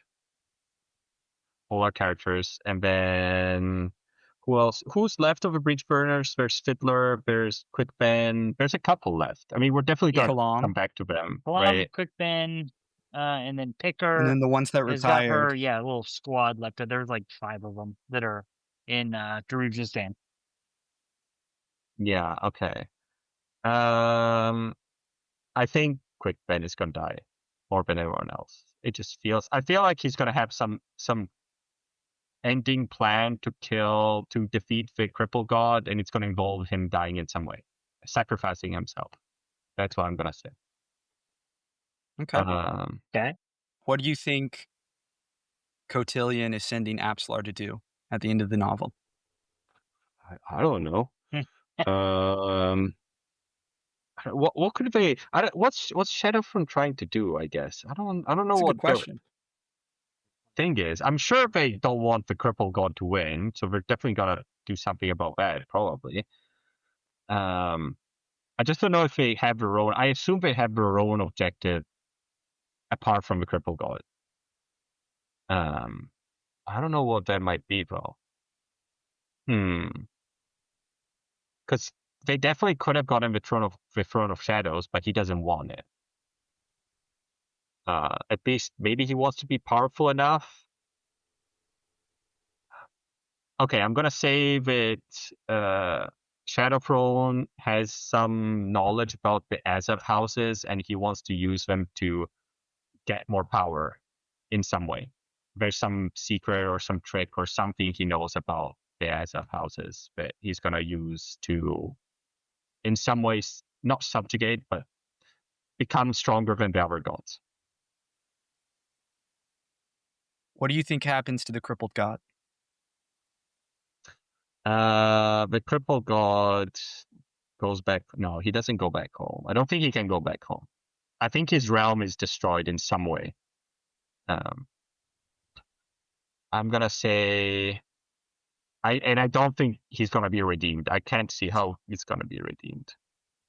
So I don't know. The only thing I can think of is just gonna get defeated, but that sounds too boring. There must be something more interesting going on with him, for sure. Who knows? Maybe he's gonna get.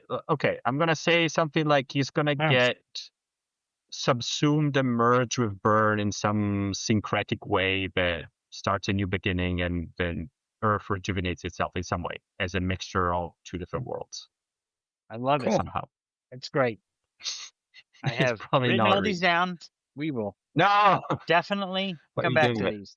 No, this is so fun. This is so fun. I can't wait to ask Steve now, because we're at the point now where we can't ask you these things, Yep. and that there's no real influence of the books that you had read. So this is Yeah. fun. This is what you got to experience when I was Yep. reading the Baker books. I guess. This That is cool. a keeper. I This feel is like cool. great. I would have more reasonable answers if you asked me halfway through a book what the ending of that book is gonna be. Well, sure. That's not nearly as Sure. fun. We can do. Yeah, exactly. I want to hear the long shots. Yeah, I want the I want to hear the big- big swings. Yeah, exactly. But it's not. Nothing is set up yet. No, a lot of stuff is set up. You're right. A lot of stuff is set up. We've had 4 giant books. Mhm. Lots has been set up. Yeah. I guess. Yeah. What I'll say for you is it's hard to tell what the end game is at this point because things have been so dispersed. Totally fair. Yeah. Do you have any other? I just don't know what to big focus swings? on. What other characters are left? What other characters are left? All the There's a ones in the lot. Oh yeah, military? Karsa is gonna do Tavor. something. What is Karsa gonna do? I Yeah, don't know, what do you think? exactly. Karsa's got it. I mean, Karsa says he wants to go back to his homeland and then make the tabler back great again, I guess. Yeah, I mean, that's what he says, right?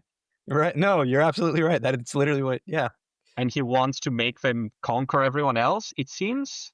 But I don't think that's gonna happen. I don't think that's gonna happen. I'm gonna say that Karsa has a whole journey before he returns home, and then somehow he learns that the peaceful life of a Templar is actually better than the idealized war-like conquest that he envisions now. cool. Probably not, but I hope for him. My last one, I'm very curious about Tavor. What do you think is Tavor's deal? What is going to happen to Tavor? I wasn't sure if she was going to come back or not, because I could also imagine her being like the character being done. Like I wasn't sure if it was like going to be a recurring character, especially because we didn't see anything from her perspective. So she wasn't really a character; she was a background character. You know what I mean? Okay. Yeah, no, I sure. get you.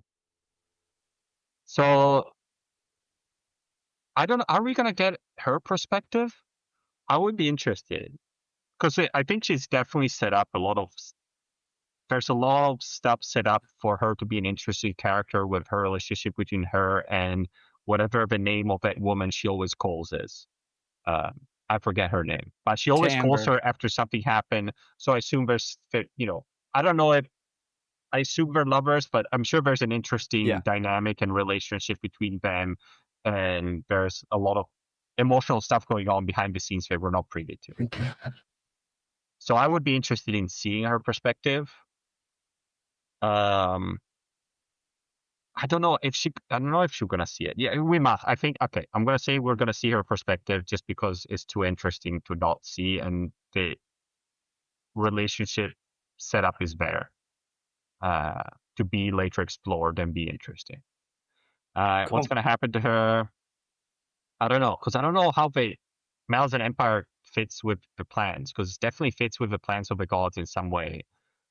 And it definitely, I think, fits with Shadow Throne's plans, I feel. Right. I just don't know how much Lysine knows about this. Because maybe she has her own counter plans. Great question. Right? Great question. I could see her being like, oh, I know all this sort of thing happening and I have my own plan to make myself independent and not the plaything of the gods. But we've also discussed a lot how we think she is also not super competent in some cases. So it's still uncertain in my mind. I wish it ends up that she was actually planning. She had like an interesting plan that outsmarts Shadowthrone. I hope. That's what I hope.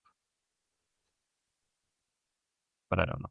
And Tavor is going to be influential in it because I'm sure they're going to be working together if that ends up being a thing. This is very fun. I really enjoyed this. It's great. Glad you enjoyed it. I love, Shannon, that you wrote it all down. Yep. This is great. This is great for posterity. We'll be able to return to it. Yeah, some of the stuff later this year, probably next year for some of the stuff, but yeah, we will get to ask Steve. We're gonna have to bug Steve too. All right. About some protections, maybe. Yeah. Oh yes. Oh yeah. Is there anything else anyone wants to talk about? We haven't done quotes, but we could maybe save that too, unless someone has a quote. think I really had any this time. I don't have any quotes. It's been too long. I could not Yeah. gather them. Not that I am the king of quotes either. We're missing the queen of quotes. You sure are. Check my Kindle real quick on my Kobo and see if I highlighted anything.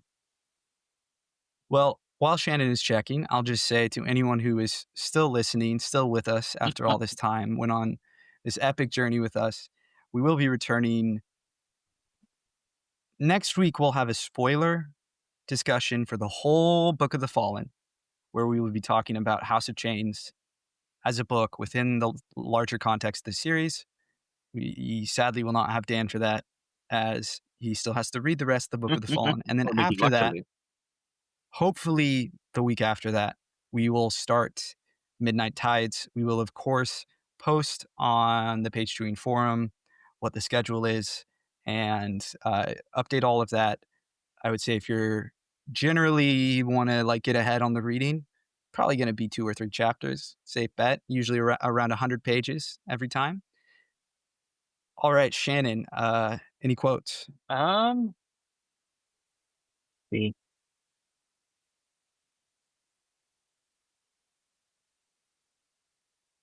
Yeah, I got a couple things highlighted, but I don't think they're quotes.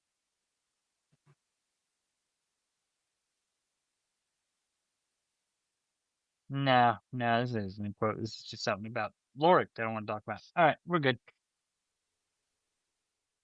All right. Well, this was fun.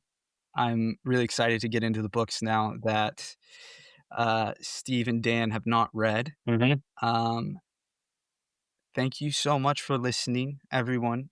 Please let us know what you think of the House of the Chains. Join us on the Page Chewing forum. We'd love to hear from you. We have our conversations there outside of this chat. And otherwise, Happy New Year.